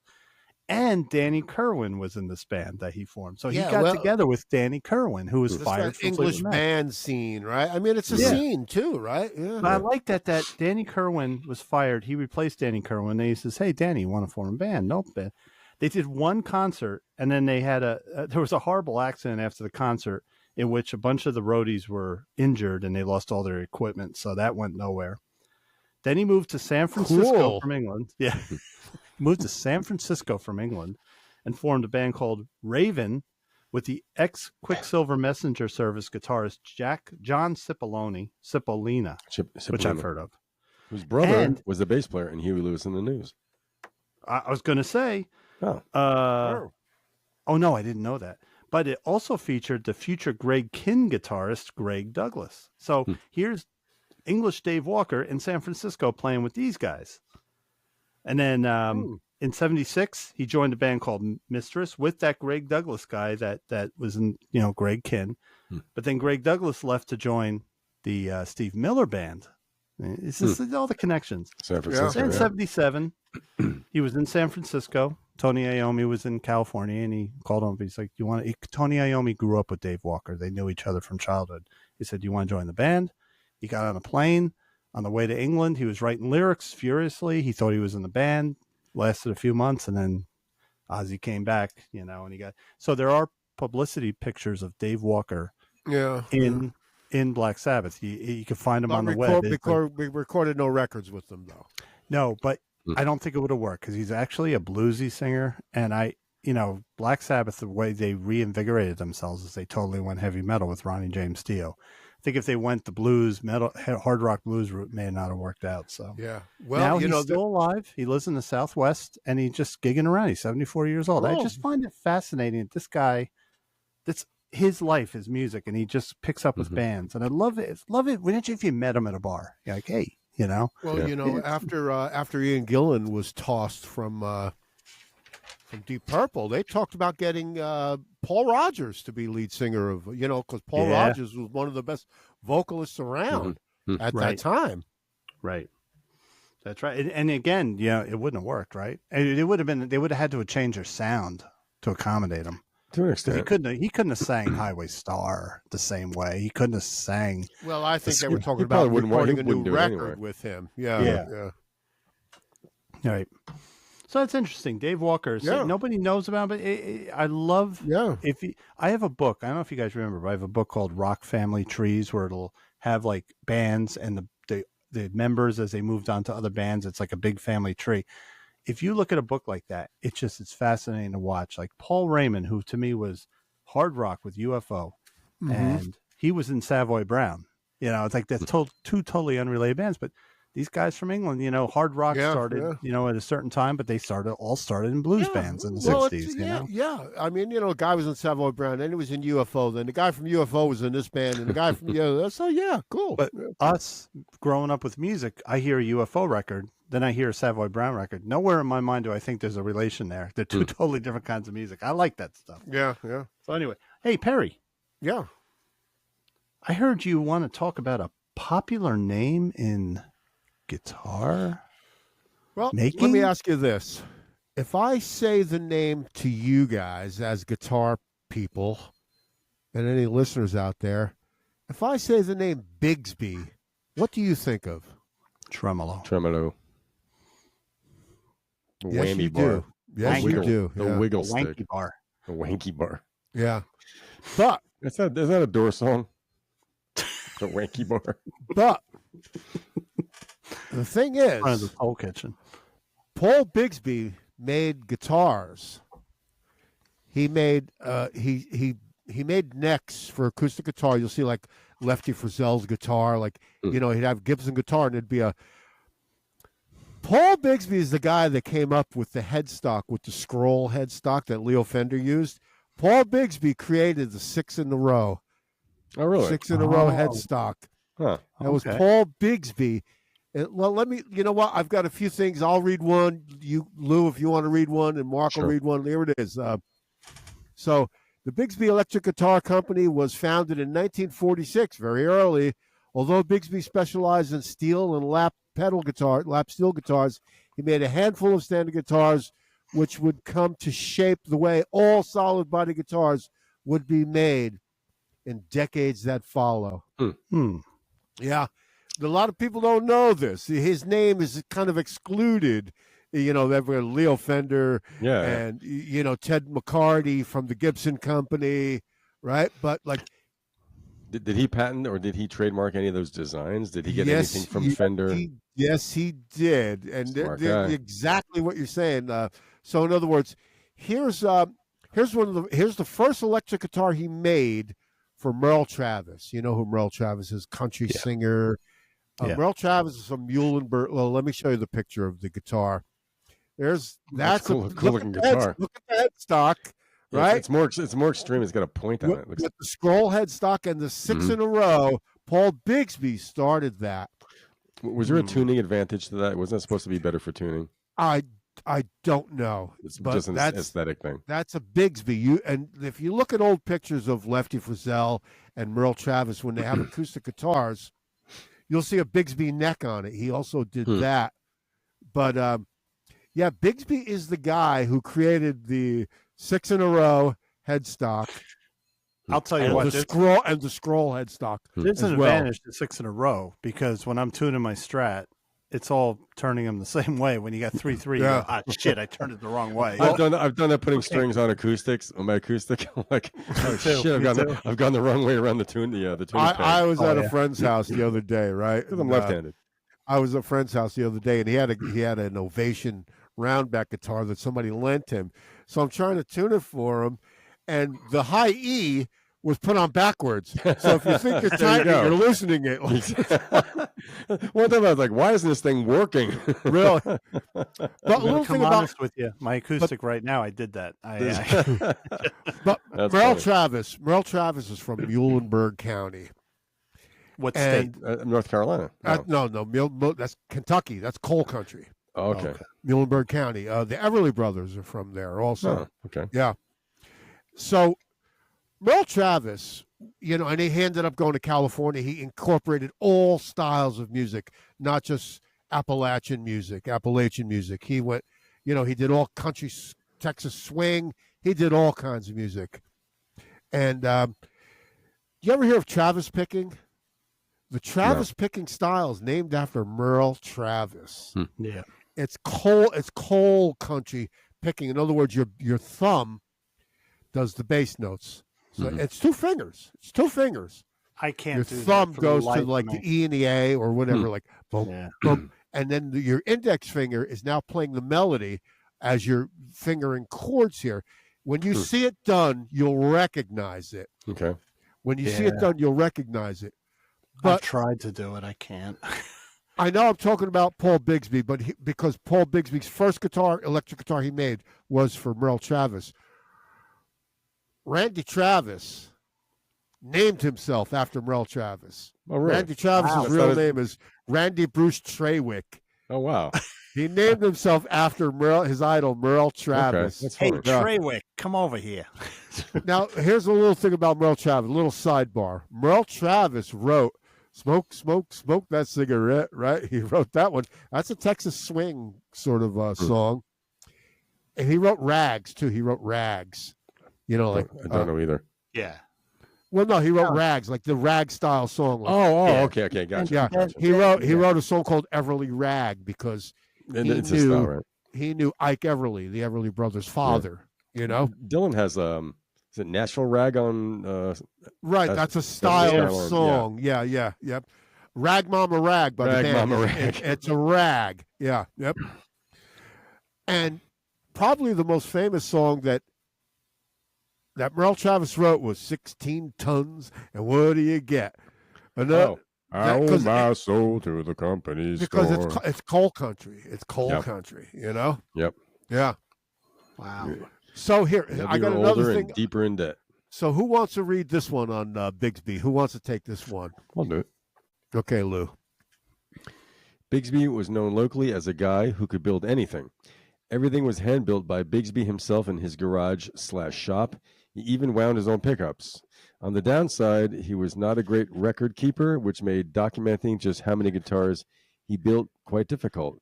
But he was a heck of a guy. Yeah. He wound his own pickups. His pickups were used by Chet Atkins. Les Paul used his pickups. Oh. This is what an innovator Paul Bigsby was, and he's usually left out of the conversation. Yeah. Yep. Yeah. And his guitar designs, too. Like I said, he came up with the scroll headstock, which was borrowed by Leo Fender, and but he was compensated for these designs. Right? Here's another one. Look, this looks like a Rickenbacker almost. You know, does. This is the kind of things he was doing way back when. It's almost kind of futuristic looking. No, yeah, this is the 1950s. Era. This was in the late 40s, but this has got the Bigsby. He didn't do the Bigsby tremolo system till like 1950, 50 something. But this guy's an innovator, pre Leo Fender and pre. This really puts Stratocasters in a new light for me. Right? Yeah, that headstock design. It's just a little less. It's smaller. Well, because you couldn't have the point after the scroll, which you couldn't infringe on the copyright, right? Right. But they got the idea from. Yeah, but Mark, do you want to take this one? Sure. Let me start again. Most of Bigsby's guitars were originally built with a standard fiddle-style tailpiece. The Bigsby vibrato that we all know and love today made its first appearance in 1951 and went to, of course, Merle Travis. The molds and parts were all built by Bigsby in his garage out of aluminum. They became rapidly popular. Bigsby offered a B16 model for his friend Leo Fender's new design, the Telecaster, even though he was allegedly upset about Leo Fender's use of his headstock design, a design that would ultimately become iconic of the brand. Yeah. Now that's an innovator right there. Yep. Yeah. So he never was compensated. But he offered the model for Leo Fender. He lent one model to Leo Fender. Yeah, and Leo Fender copied the headstock design. Of course, shaped it. But the 6 in a row. That's standard Fender now. Gibson, of course, had 3 and 3. Right. So in the sense, so you're saying Leo Fender just used that without compensation, or they wwere friends. I don't know what. Okay. I mean, the Bigsby company got sold to, Gretsch may have bought it, and then Fender even owned it for a while. So it's yep. But here's another design of his too. They're look at that headstock though. I like that. That looks like a Les Paul. Yeah. I mean, this guy was an innovator. Les Paul Jr. Yep. Right. But you see the tailpiece, they say it's like a violin tailpiece. And the bridge, he's got that's almost a Gibson bridge Yeah. Gibson, right? Wow. So he got ripped off by everybody. Well, I'm not saying he got ripped off. I don't know as far, he was not a good bookkeeper. He made probably maybe 25 electric guitars, and they're all accounted for. They're all accounted for, yeah. Well, I have to wonder, too, if he wasn't a good bookkeeper, did he not make copyright claims on these designs? No, that I don't know. Yeah, that I don't know. And then if he didn't, Gibson's going to borrow that design. But interesting, when you hear the name Bigsby, you think of the tremolo system. You don't think of a guy innovating the electric guitar. Although the Bigsby system is still used today. Still used today. Neil Young has one of those on his 1954 Les Paul, I think, right? Yeah, they all seem to be on Les Pauls, right? No, there's some of them on Telecasters too. Like Leo Fender used some of them. Yeah.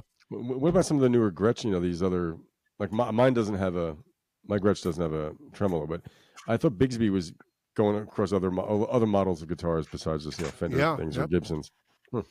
Well, let me read this next one. Now these 25 remaining guitars, do they know who owns them? They do. They're all accounted for. There's a double neck missing. They don't know who owns the double neck that he made. Does anyone? Oh, wow! Does anyone of note that we know maybe own one of these guitars? I don't know. There's collectors out there. So to say the least, Bigsby guitars are quite rare. They're almost all custom ordered and custom built for musicians. The Bigsby guitars were actually the first to feature all tuning pegs on one side, something we now heavily associate with Fender guitars.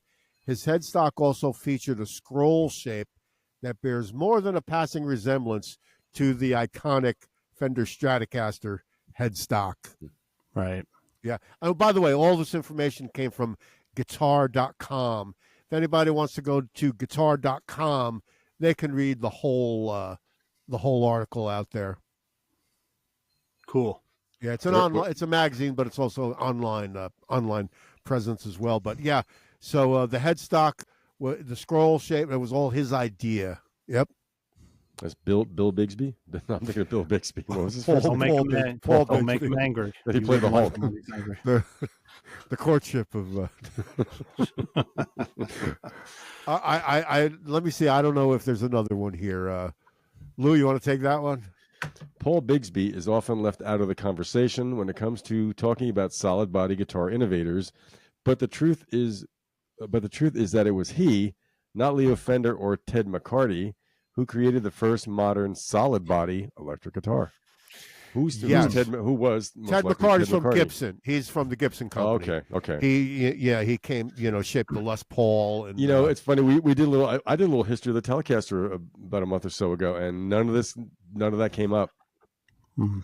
It was basically what we're saying was that the idea was that, the Fender was an affordable solid body electric guitar, but no mention of Paul Bigsby. That the affordability thing kills me because I bought this Strat, $750. A couple of years later, they were all becoming $2,000. Now there's still people out there who make Bigsby guitars, use that design. It's just another company that makes them. It's like, there's a company in Texas that makes what's the car from Back to the Future where it opens up on the DeLorean. DeLorean. There's still a company in Texas that makes DeLorean. So there's a company that makes Bigsby guitars now. Yeah. But they're, for instance, and he also made necks on acoustic guitars. For instance, there's Lefty Frizzell, the one and only Lefty Frizzell.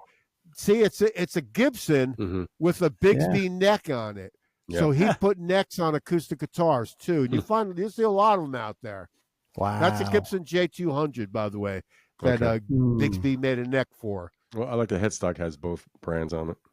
Yeah, because it was a Gibson. They could have just thrown it in there on the shot too. I don't know if it was actually there, but Paul Bigsby usually left out of the conversation with, but actually created the first solid body electric guitar. Now, Les Paul had the so-called log, but it was just a log of wood with a two pieces of an arch top guitar glued together. So that was not really a solid body guitar. Right. You know what I mean? It was an arch top. Yeah. That's a hollow guitar. Right. So Paul Bigsby was the guy who really, in 1946, he started the Bigsby Guitar Company. Cool. Interesting. Yep. Yeah. That's cool. Did he die in obscurity? He died in the 80s, I think. I'm not sure when, how long he lived, but peaked in the 80s. But the name lives on, Paul Bigsby. Yep. Cool. Nice. Cool. Yes, sir. Thanks, Barry. I just want to say I blacked out a few times because when I sip my wine, I don't want anyone to see my last pour. It's wildly it's a full glass. I don't want to. So you should just be like John Entwistle when Who was playing live. He had these bottles with the big straw on it, and he was sucking Grand Marnier through a straw. This is not a good pour. Look at this pour. I mean, this is a saloon. The restaurant here on Pearl River. That's a saloon wine pour. I'll be right back. I'm going to the fridge. There should be some lipstick on this. Ooh, I almost spilled it too. Okay. I was wondering if the Gretsch guitar that I have, the GT66, I think that came with an optional Bigsby tremolo. I'm going to the fridge next. I'm going to find out. Please don't go. Don't leave me alone. I'm not going to leave you alone. Don't go. Yeah. Actually, you can. I'll start talking about opera. Oh, well, check it out. Gretsch. Where the hell did it go? It did not sell my personal information. Where'd it go? A Gretsch G6620T Players Edition Nashville Center Block Double Cut with string through Bigsby. Wow. I'll let Perry know when he comes back. Yeah. I'm not a good enough guitar player to have a tremolo on. I don't deserve it. You know what? I lost the whammy bar for this Strat, and I never was that kind of player. Yeah. So what I appreciate about the G&L Telly that I just bought is it's a fixed bridge because the bridges do make you go out of tune. Yeah. I don't use it at all. Yeah. I had a 50th anniversary Strat. I got it. I think 96 it came out, and it had the treble on. I took it off, but if I hit that, you hit that bridge. Is that a floating bridge they call that? Yeah. They always say there's a certain number of springs. If you put a lighter string on, you should take a spring out. I've never fooled with that. It works for me, but I don't use tremolo. I just don't use it at all. How many? Well, yeah, you should get a. How many springs do you have in the back of your Strat? 3 or 5? Whatever it came with. I'd have to look. 220, 220, whatever it takes. So I looked up Gretsch because I have a Gretsch GT66. Yeah. And so here it is. It's a Gretsch G6620T Players Edition Nashville Center Block Double Cut with string through Bigsby. So really? So the newer guitars I could have gotten a Bigsby tremolo. I told Mark I'm not that good. Stop it. Stop it. Paul Bigsby, innovator, electric guitar innovator. Yeah. Paul Bigsby. Yeah. Bigsby. Nice. All right. I got something really quick here.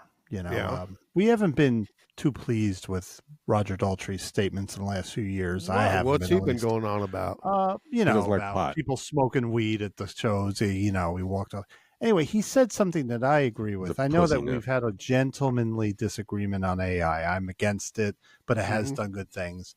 So he made a statement on AI that I found kind of cool. The headline of the article is Roger Daltrey predicts one thing that will lead to AI's downfall. But yeah, so basically he says, that he won't get fooled again by artificial intelligence. But he said, the one thing I totally believe AI will never have, and it will be its downfall, it will never have empathy. It's going to, they say it's going to destroy the music industry if we're not careful. If we go on not demanding music to say a little more than it is. And then he went on to say, basically, there will be trouble if AI ever does develop empathy. Hello, yeah, I'm thinking of that Arnold Schwarzenegger movie. Ultron. But he said something. He said, music is a different language, and we shouldn't let AI control that. That will always contain empathy, and music will always contain empathy, and AI can't do that. I won't ever believe that. If AI can ever do empathy, then we are all fucked. That's what he said. But I know what he's saying. AI, it worked for the Beatles, right? It worked for that Beatles anthology. Yeah. I think he's talking about, and we're going to see it. We're going to see coming out. People are going to create music with AI. He's talking about deep fakes. He's talking about fakes, generating Roger Daltrey's voice, or making Mick Jagger sound young. And God help AI can do that. Yeah. And God help us if the big record labels ever support that, because then the artists are all fucked. I mean, that's the key. As long as the record labels support a human making the original music. They're not going to support that. I don't know. They're desperate for money. But just the AI that's used to deconstruct the Beatle records and and Bob Clearmountain doing the band, that's not bad AI. That's just AI technology recognizing something and separating it. That's different. Right. But we gotta hope that the band from Winthrop we interviewed on Scott Show. The point they use AI drums because they're playing with his fingers. I think this the Kiss concerts. That's the stuff that I find extremely disconcerting. That pisses me off. There's AI that I hope nobody goes, but people will. But there's like AI would be like Joe Biden going on television and go fuck yourself, San Diego. You know what I mean? Like Ron Burgundy. That's AI. That's the high side of AI. And say hi to your daughter for me. And people would believe it. What I mean? Because they're deep fakes. You've seen the deep fakes, right? Where you can always tell that it's AI generated. Buttered sausage. Buttered sausage. Hot buttered sausage. There was one I heard on NPR, and it was Biden talking to someone using all the Bidenisms. They said they knew it was a fake when he goes, "Say hi to your daughter for me." Yeah. And it was a call. It was a call voters were getting. This is where you have to be discerning. You can tell. But other people do not know it's a fake. They'll be like, listen. In this country, it's a human trait. Going back to the '60s with shady telemarketers, people will believe anything. And that's the problem now. AI just ups that. And we're going to get it in news. We're going to get it in that stuff. We're going to get comics. You're not going to stop comics. You're going to get like Mark Maron's stand-up made by AI. However, when it comes to music, that's my personal hurt. Like, but lawsuits are going to come through too. First off, Mark Maron's going to sue anyone. And I hope it's upheld. Of course it will be. Yeah. The courts have been wacky lately, but we're not going to be around when AI is real. 100 years from now, that may happen, but it's not happening now. It's it's interesting. AI along with robots. Everyone thought Andrew Wang, when he ran for president, was a kook when he said we need to have any company that utilizes robots or AI fund paying people that lose their jobs. He's right, because this stuff will start to take over. I worry about musicians. That's the musicians union. But a guy that plays what is a robot? I'm in a machine that can weld a car panel. They call it a robot, but it's not really a robot. It kind of is. It's automated. It's right. It's automation. That's a better word for it. Yeah. And then we got to hope that like in music that we've always ever since the 80s we had computer generated musical tracks, but it's going to get worse. Like you're going to have like I said, a session bass player. Will you be replaced by AI? So how are these people going to make a living? Because AI has no feel. There's no feel. There's no real feel yet. But what did Daltrey say? If it ever does, we're fucked. How can they program empathy? How can they program emotion? But then again, 30 years ago, people were saying, "How could they ever program AI to do what it does I watch little documentaries, little mini docs, and the voice will go, Bruce Springsteen in 1970. Like it's fucking fake. I don't even want to watch it. I hate that it's narrated by AI. So somebody types in the dialogue, and then the AI generates it. Like, dude.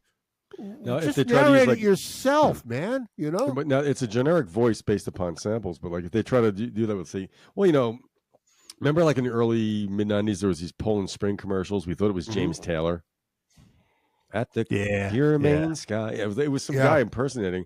But if they take like a sample of Morgan Freeman's voice, they could do that in advertising. Graft it on. I mean, that's a big problem too. Yeah. By the way, Lou, your lawsuits will be involved too. Yeah. Have you heard the AI generated Casey Kasem? It's horrible. No, they do the America's Top 20 now. And it's Casey Kasem. It's hard. You can tell it's not Casey Kasem. But you have to be able to, well, you can tell because you're a discerning listener. Yes. Yeah. You can tell. Well, he's dead.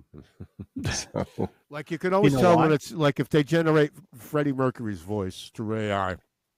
Yeah. You're going to know right away it's not because there's no soul, there's no fluctuation. Right. And Perry, you got that point. Like when AI first, like it hit us with a bang, like, oh, AI's here, right? Mm-hmm. So remember, there were people putting up like a Freddie Mercury track. It pissed me off. Stop doing a Freddie Mercury track. You may be some guys working with a computer. Just shut up, because Freddie Mercury died. Don't redo his voice. Just but it's getting better, though. They're getting better at it, because, it used to be like, you could tell right away. It was almost robotic. I said that Freddie Mercury, and now they start using inflection now the AI uses inflection. So it's getting better and better and better, where they're trying to fool you more and more, but it'll be used for nefarious political gains is really what they'll use it for. The Freddie Mercury one I heard was done, some guy in, I think Thailand, he just did it out of his bedroom. I'm like, I got pissed. I'm like, stop doing a Freddie Mercury track that's not Freddie Mercury. It pissed me off, and it's like, and you know what, though? I'm like a grumpy old man, because it's unavoidable. It's going to happen. So we, like you said, Perry, we hope, like, if someone does a ghost track of Freddie Mercury, that EMI comes after that guy and just says, get it off, because it's not real. Or the estate of Freddie Mercury, too. Yeah. Oh, if they ever try to do the Beatles, they're fucked. Well, that's what I mean. There's going to be lawsuits. You can, Mark Maron, you can tell Mark Maron will be like, first off, I'm suing you because I never said this and I never recorded that. So, no, it's going to be, I'm suing you, man. I'm suing you. What the fuck? What the fucksters? Hey, WTF? By the way, I think I texted you guys 8 months ago. I bought tickets to see him in Tarrytown, and the show came and went, and I forgot to go. Motherfucker. That's funny. So I got tickets to see Stephanie Miller, and I hope I remember to go. So put up some Post-it notes. That's what I'm going to do. I do have some random Relish topics if you want, Mark. Yeah, absolutely. Let's go. Remember the Johnny Cash estate? Remember where Johnny Cash lived in Hendersonville, Tennessee? He had like a 5-acre estate. And this is where Johnny Cash and his wife, June Carter, lived until they died. In 2006, Barry Gibb bought the place. Wow. The Johnny Cash homestead. Yeah. Yep. When did Johnny die? 2001 or 2002? About months apart. Johnny Cash died months after his wife, June Carter. Yeah. But in 2006, Barry Gibbs buys Johnny Cash's home in Hendersonville, Tennessee, and he said it will always be a shrine to Johnny Cash. Oh, really? Good. And June Carter. Didn't buy it. Yeah. But he was renovating it, and it had a swimming pool, had a tennis court, had another house off to the side. In 2007, under renovation, it burned to the fucking ground. Oh shit! Oh. Burned to the ground. Wow. Yeah. Oops. Yep. The only thing that wasn't burned was the pool. Well, obviously. and the tennis court. Couldn't burn down the pool. and one little 1-bedroom apartment off on the property where June used to store some of her outfits from her performing days. So those were saved. So, and then then Barry Gibb owned the property till like 2014. Then he sold it. And then the guy who bought it, some investor who bought it, wanted to build like a treatment center, there we go, eating disorder treatment center, and the public was in outrage. This is the Johnny Cash. This should be like Graceland. Yeah. You know what I mean? Yeah. To some people, this should be Johnny Cash. It's like a memorial park or something. Yeah. And so as of now, we don't really know what's happening with it. And he gave up on the plans for because of public outrage. Like, oh, dude, what he's going to do? He's going to slink away and then still get what he wants. He'll come back later. There's that initial outrage, and then he'll do something, I bet you Barry Gibb must feel really bad about that. It burned to the friggin' ground, except for a couple of stones during the renovation. Yeah. And he wanted to use it because he lives in Miami. So during hurricane season, he was just going to come up north to Tennessee with his family. They were going to live in, Hendersonville, Tennessee. And, so they don't have to be there during hurricane season, which is understandable. Yeah. When you're rich, I can understand that. Oh, hell yeah. Yeah. But burned to the ground. The Johnny and June Carter where they lived until they died. The place burned to the ground, man. All of those highwaymen are national heroes, and they should be memorialized. There should be a Mount Rushmore for the highwaymen. I'm sorry, but that's America. And that's our contribution to music in the world is them. So don't be fucking with Johnny Cash's home. Yeah. Well, there's nothing there really anymore. Yeah, I know. But there's a lot you could do. It was 5 acres? It was about 4.5 acres. Yeah.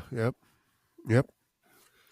It's a shame. Had a lake and, all that. What a shame. Yeah. In 1965, Bill Wyman was zapped and knocked out by electric shock from a microphone stand while they were playing in Denmark. Lucky he didn't die. Yeah. Knocked out. Unconscious from an electric shock. Have you ever had a hot mic? It hurts. That's Lou in the garage. Yeah. I got zapped one time. I put a bandana around it. It hurt so burned my friggin' lip, man. Remember Shannon's place in Elmwood Park?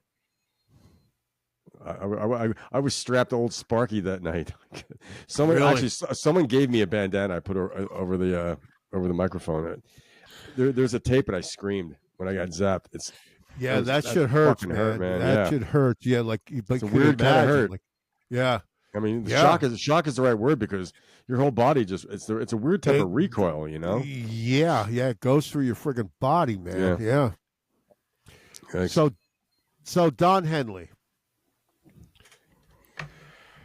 Apparently, I guess this is when the Eagles did that comeback tour, and Don Henley had a thing where he would do some of his solos, like Joe Walsh played. They had a Joe Walsh playing his solo shit. Life's right? Been Good, yeah. Don Henley played All She Wants to Do Is Dance, right? One of his worst singles. But the point is, during that time, Felder and Walsh would goof around and dance around on stage together. Don Henley told them stop doing that. Of course. Don Henley told them stop doing that, and they said, "Well, it's because it's a Don Henley show." Dude, they're having fucking fun. Yeah. Why are you such a fucking prickly prick? Yeah.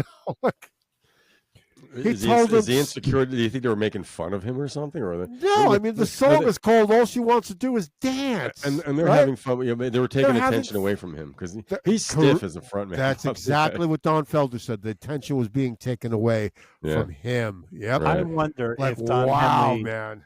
I think Don Henley was mad not so much at Joe, but at Don Felder doing it because they all had it out for him and Glenn had it out for Don Felder. Well, something, when you look back on that documentary when they joined, Glenn Frey was all about having Joe Walsh in the band. He wanted the Eagles to have rock and roll credibility.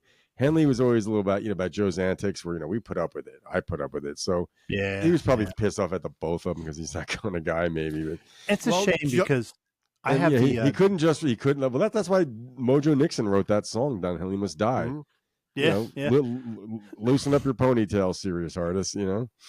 I have the Australian DVD, the first of the farewell tours, and it's a great DVD. You sit back, you watch it. It makes you cry. Don Henley, the solo stuff he picked to go with that show was perfect. New York Minute, that fits perfect. Heart of the Matter.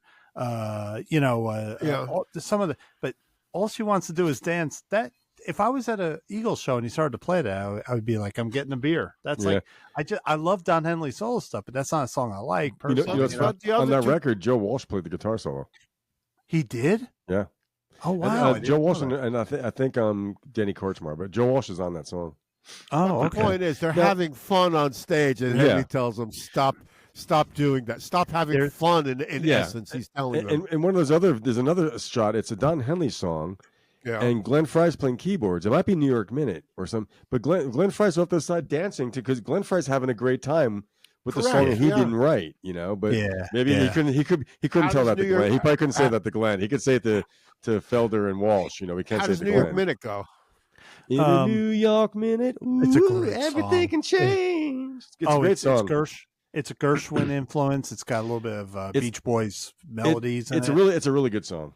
It's a good song. Everything. The lyrics are great. Yeah. Everything about that song is good. That's a masterpiece. Won't be down on Wall Street anymore. But think about it. Telling these guys to stop having fun. Well, and like, hey, I understand. There's no fun on company time. There's no fun in rock. There's no fun in rock and roll. We're charging $100 a ticket, buddy. You're not going to have fun. I have no lips. Oh, by the way, I have a picture. Mark, you sent me a picture. He's pissed off because they have lips and he does. A week or so ago, Mark sent me a picture. Wonder. He's like Frank Burns from MASH. He's a lipless wonder. He sent me a picture of young Keith Moon using all these weights to keep his drums from falling off the stage. I know what that's like. Look how the bass drum's tilted up. He's sitting on dumbbells. Look at Keith Moon. What is he, 20? The free weights. I like the jacket, 16. Man. I wouldn't even guess that was Keith Moon. Right? Yeah, but look, all the weights to keep his, because the kick drum is going to move. It's going to keep moving, right? Well, what he needs is he needs a patented Joe Kakuza. Stop your bass from creeping. Yep. See, I'm not a drummer, so I never suspected that was a problem. There's another invention that Ringo used it. Other drummers have. If you look at some of those early things, Ringo's on a riser that just accommodates his stool and bass drum. But there's this thing in the front. It's an anchor. But I forgot who made that. It was one of those rabbit holes I jumped into last week. And it to stop the kick drum, because that's the whole thing. Even those spikes, those spurs don't always stop you on a varnished floor. Now, I have that problem in a similar vein. It's not easy being a drummer. I have a mini washer in my kitchen for my landlord, and the hose that takes the water that comes out goes into a little spigot. And if you don't seat it right, it pops out, and the water comes out all over, and it goes into the apartment below. So I'm perfecting something now to hold it in there. Because I'm tired of holding the spigot when I'm. I mean, you're going to create something and patent it? No, I'm going to be like Bigsby. I'm not. I'm just going to have horrible record keeping and not invent it. Oh, by the way, Lou, you were talking the other week. You saw a clip of Don Felder and Sammy Hagar singing. What were they singing together? Hotel California. Yeah, you're right. Don Felder can't carry a tune in a bucket. No, it's I don't know what the fuck he was thinking. So I was going to play a clip of the song "Visions" he allegedly sang on one of these nights. Yeah, and you can hear him in there, but so you got Randy Meisner, Glenn Fry, and Bernie Ledden, and Henley all backing him up. So how could he sound that bad? But no. Yeah. Well, now what he did say was, the song "Heavy Metal." Sure. That's him singing the lead. Yeah. That suits him. That suits him. I thought it was Don Henley when I first heard that song. So he's like their voices are kind of similar in some way, and his voice was processed enough. There's no power to it. There's no real range. But Don Henley sang backup on that, oddly enough. But that was pretty bad. In fact, Sammy sounded like shit too. Sammy sounded like shit too. Town to sing like neither of them could carry a tune in a bucket, man. Well, I mean, does Sammy still have his voice? Because if it's whatever you like about the guy's music, he did have a great range, and I mean, he had powers as a singer. He does. For his age, he sounds incredibly good. But he knows to write a song that suits his voice. He's singing a song that was not written with him in mind. So he sucked. By the way, speaking of processed voices, the new Ace Frehley album, I listened to it. Yeah, it is so funny. If you overprocess a voice, it sounds almost like they're trying to sound like they're a teenager. I could tell that the auto-tune is used so bad in it. You sound like Debbie Gibson or something. And the other thing, every time he does a P, it sounds like his cheeks are like he goes bleh.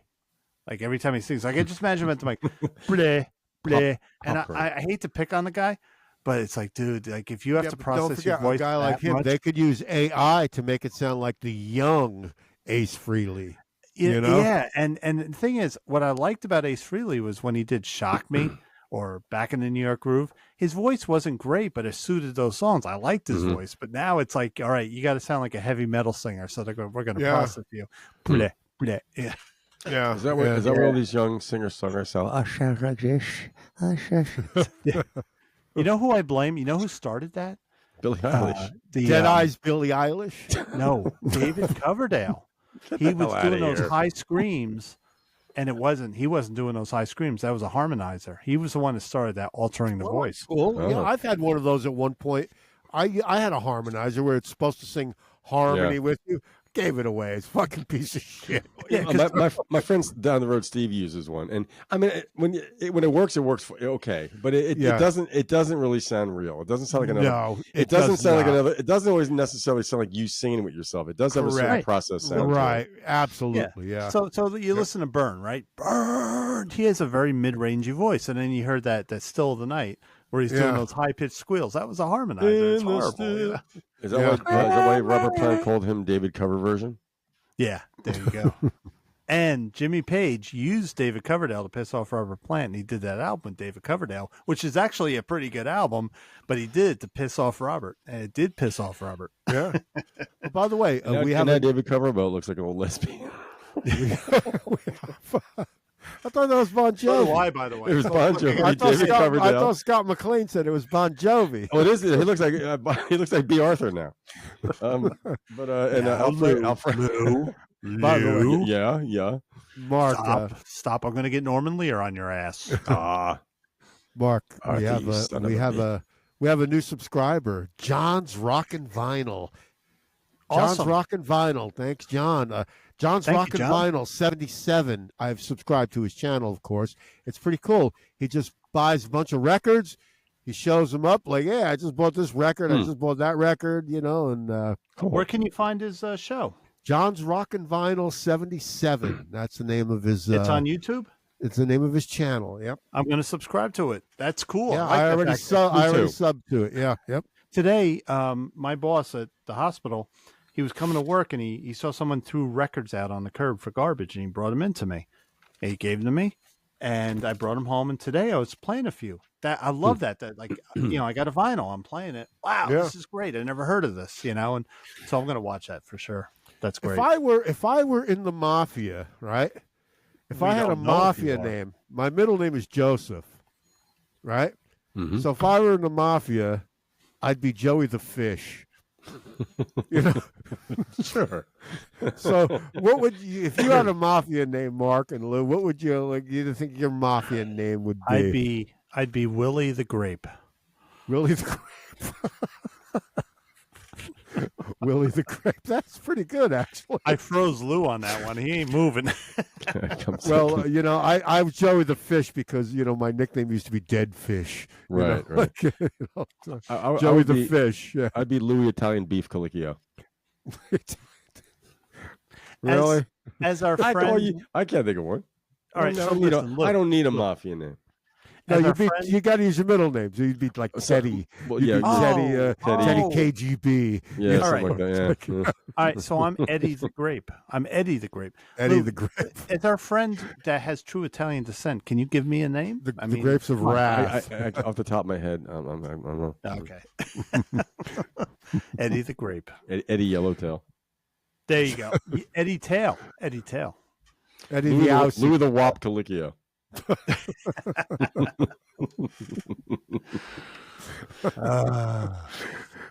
Girl, I heard you fucking.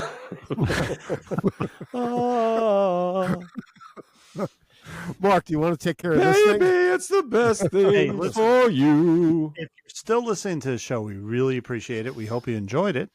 And whatever you're listening on, just click like and subscribe if you can. We'd really appreciate it. But also, we can be found on Spotify, of course. Spotify is the preferred way to listen to us because we do occasionally do special shows that we can't put on YouTube. So, special people. On Spotify, I don't like their fast forwarding formats. I'm just saying. Oh, you're so fucking picky. We're also available on Apple, Google Podcasts, Amazon Music, Amazon Alexa, Pocket Casts, YouTube, Facebook, Overcast, Podchaser, Podcast Addict, and Odyssey, and Lou probably has an issue with every one of those platforms. So he sure shit does.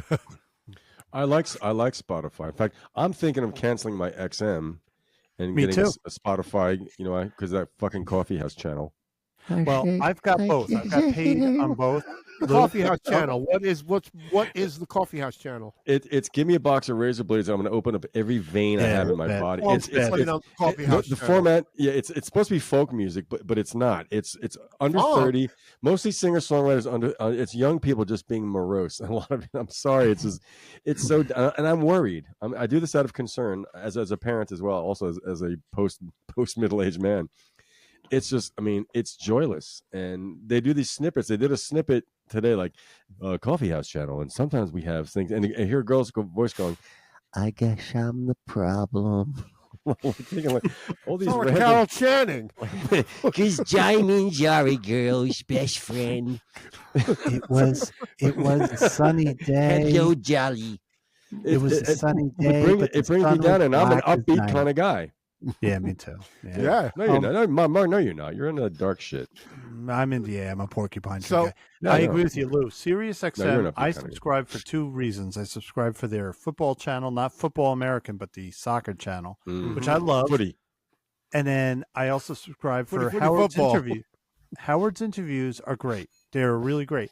However, all the stuff like Stephanie Miller, Tom Hartman, I can get on the web. So I'm thinking of dropping it, but I do subscribe to Spotify. When you subscribe to Spotify, you can throw like 1 million albums in your library. You got the world's biggest, you get the CD quality. Your audio quality actually steps up. Sounds now, I'm a proponent of the CD format. So when I'm home, if I hear something on Spotify I really love, I will order the CD because I like to look at the booklet and see all the, but I don't pay for Spotify. I still get it 16-bit. I still get it 16-bit Spotify. I don't pay for it. You know what? Nothing beats looking at the booklet, seeing who engineered it, where it was recorded. Oh, you get the artwork. Okay. Yeah. Okay, I understand. Spotify paid for, it's great. It's worth its weight. It's worth everything. Yeah. So, Sure, I understand. I've got my personal mixes. They make them for you. These every day going back and forth to work, wherever I'm driving. I'm like I said, I found I wasn't listening to XM for the last 2 weeks, and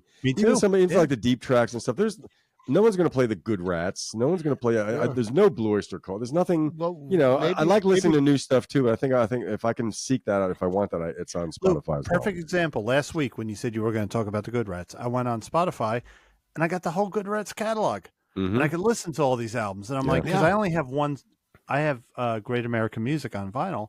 I'd love to go and get all the stuff, but you can't buy everything. You can't. No. Hey, maybe one day Spotify will buy Sirius XM, and they'll all be corner of the market on all the music. Yeah, then you hear this all the time. The sun is dark today. I'm so sad. I have to say though, the other week I didn't explain, Lou, when I used the thing the other week when I said, when you said to me. Perry, there's nothing wrong with your machine. You're out of your mind. You're out of your mind. You're out of your mind. Remember, you are. Without explanation, though, it was like I bought this machine, this tape machine. It was a Tascam MK3 4-track cassette recorder, and I couldn't get it to work. I was not flicking the button in the right space, and so Lou had said to me, "There's nothing wrong with the machine. There's nothing wrong with your machine, Perry." And even the guy in the store, I brought it back to the store, and he's like, "Test 1 2, test 1 2, test 1 2, 2 2 2." And I'm thinking this guy's a douchebag. But anyway, it's so that was how that came about. It's an in joke between it, yeah. But the fact that you save that. I mean, even some of you do that one thing in the Heart of a Slacker. I'm like, this is our love tape. This is my love tape. Well, that was the engineer at the studio. Right, but these little loopy things find their way in. But I didn't know you even had that, Perry. There's nothing wrong with your machine, Perry. There's nothing wrong with your machine, Perry. Yeah, but that was the explanation for it. That was how it came to be. Where's Mark? I'm here. There he is. All right. Well, we're ready to close out the show. I was actually researching something. Sorry. He's always got his nose in a bloody boot. What have you got? What are you researching? We were talking about electrocution. I was just remembering when I talked about Stone. Yeah. Where that guy got electrocuted. And they said it was the worst electrocution ever. Like he died over 5 minutes. Well, there was one band we talked about in the past. The guy died from being electrocuted on stage, right? Yeah. And didn't from the Animals. Who wasn't the guy from? No, it was a guy from. No, it wasn't Yardbirds. Animals. It was Yardbirds. Keith, was it Keith Relf? No. Keith Ralph. Yeah. Well, yeah. Or there's botched executions where they basically boil somebody for about 5 minutes. Zappa. You know, I was thinking like these execution chambers. 212, test 1 212, test 1 2, checking 1. There's nothing wrong with your machine, Perry. There's nothing wrong with your machine. There's nothing wrong with your machine. You're out of your mind. There's nothing wrong with your machine. That was it. It was the tape machine issue, right? But you are out of your mind. I am. I know. We all are. Hell, we're artists. Yes. We're eccentric, wacky artists. Is this Yeah. Look, Perry, I'm Sayul O'Hickalock, Archbishop of Swannanoa. Is this Total Recall? Are we on Mars? It's AI. Yeah. This is AI. Yeah. Oh, my eyes gonna start bugging out. Yeah. It's the red planet. Yeah. Yeah. Isn't that so cool? You would think it's really hot there, but it's not. Mark Maron likes that kind of landscape. You're out of your mind. There's nothing wrong with your machine. Thanks. Go, Mark. Go. Thank you to our subscribers. We really appreciate it. It just takes a second to click. You won't get any junk email or any calls from us. Just click like. Click subscribe.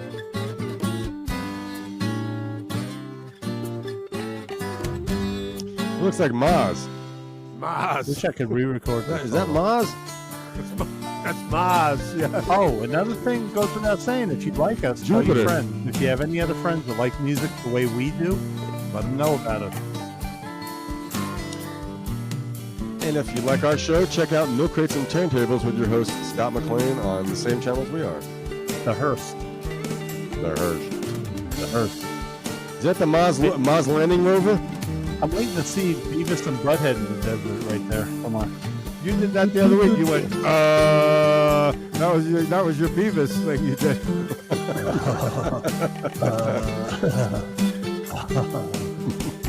Yeah.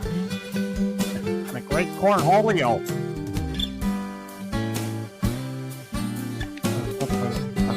Oh, please. Yeah. Here we go. We're nearing the end. Dude, who the fuck is noodling like that? See you next time. Who are you? Goodbye, everybody. Yeah. See you soon. See you soon. Music Relish. Yep. Go to bed. Take flight with the Music Relish show. Although Mark keeps calling it the podcast, but it's the show. It's a show. And I keep mispronouncing Lou's name, and he didn't stop the recording, Perry. So you didn't do it today, but sometimes, like, I'd be annoyed too if you said Lou Colicchio.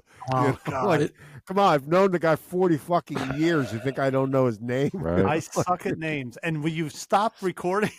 I'm playing the gig at the actual guitar bar. The guy goes, Lou, I can't pronounce his last name. I'm like, why? Because of the vowels? You had too many fucking vowels, Mr. White Bread. Mr. Wonder More white bread right? than me. Pasty face, Miracle Whip on Wonder Bread, mother. Okay, so we're offering the post. You alabaster bitch. Yeah, it's you pasty face motherfucker. I just want to say we're offering the post show for free, just for a trial. What post? There is no post show. All I got to do is didn't stop recording, you fucker. Well, yes. So it's St. Patrick's Day. We're at the 2 hour. Yeah, come on. You didn't purse this yet. Aaron go bra. Aaron go bro. What the hell is that? Don't you love when you wish someone? Isn't Aaron go bro? It's the bro. Yeah, it's the bro. Hey, bro. So while we were doing the show, I'm hearing like all young kids passing my house because I'm a block from the route, and I'm also a block from the parade, the bar route. I'm hearing people like all night. They can't talk. So they're on coke. Like, their jaws are sideways, like from the coke. Yeah. Remember, there was a certain individual pair we used to work with. You could tell when he was on the blow. It's like you're eating your teeth. Yeah. Brian Wilson. Poor Brian Wilson. Yeah. I had a certain family member that he'd come out in the morning, and he would go like this. Dr. Demento. Yeah. I had a family member to go, I got bad allergies, and he would always do that, you know. Yeah, I knew what he was doing. Yeah, is that booger sugar? Snorting that booger sugar. Okay, Robbie. Well, would you like to say good night, Mark? Good night, everybody. Thanks for watching. We really appreciate it. Good night. This was the Music Relish Show. What number? What episode 66. number? Route 66. I got my kicks.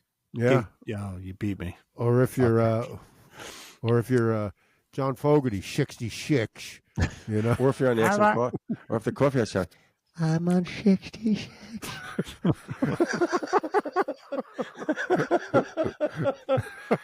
And if I'm shot 166. And if I'm Brian Johnson from ACDC, I'm 66. Or if you're Dead Eyes, Billie Eilish, 66. 66. 66. I'll be Barry Gibb. We're going to get some flack for this one.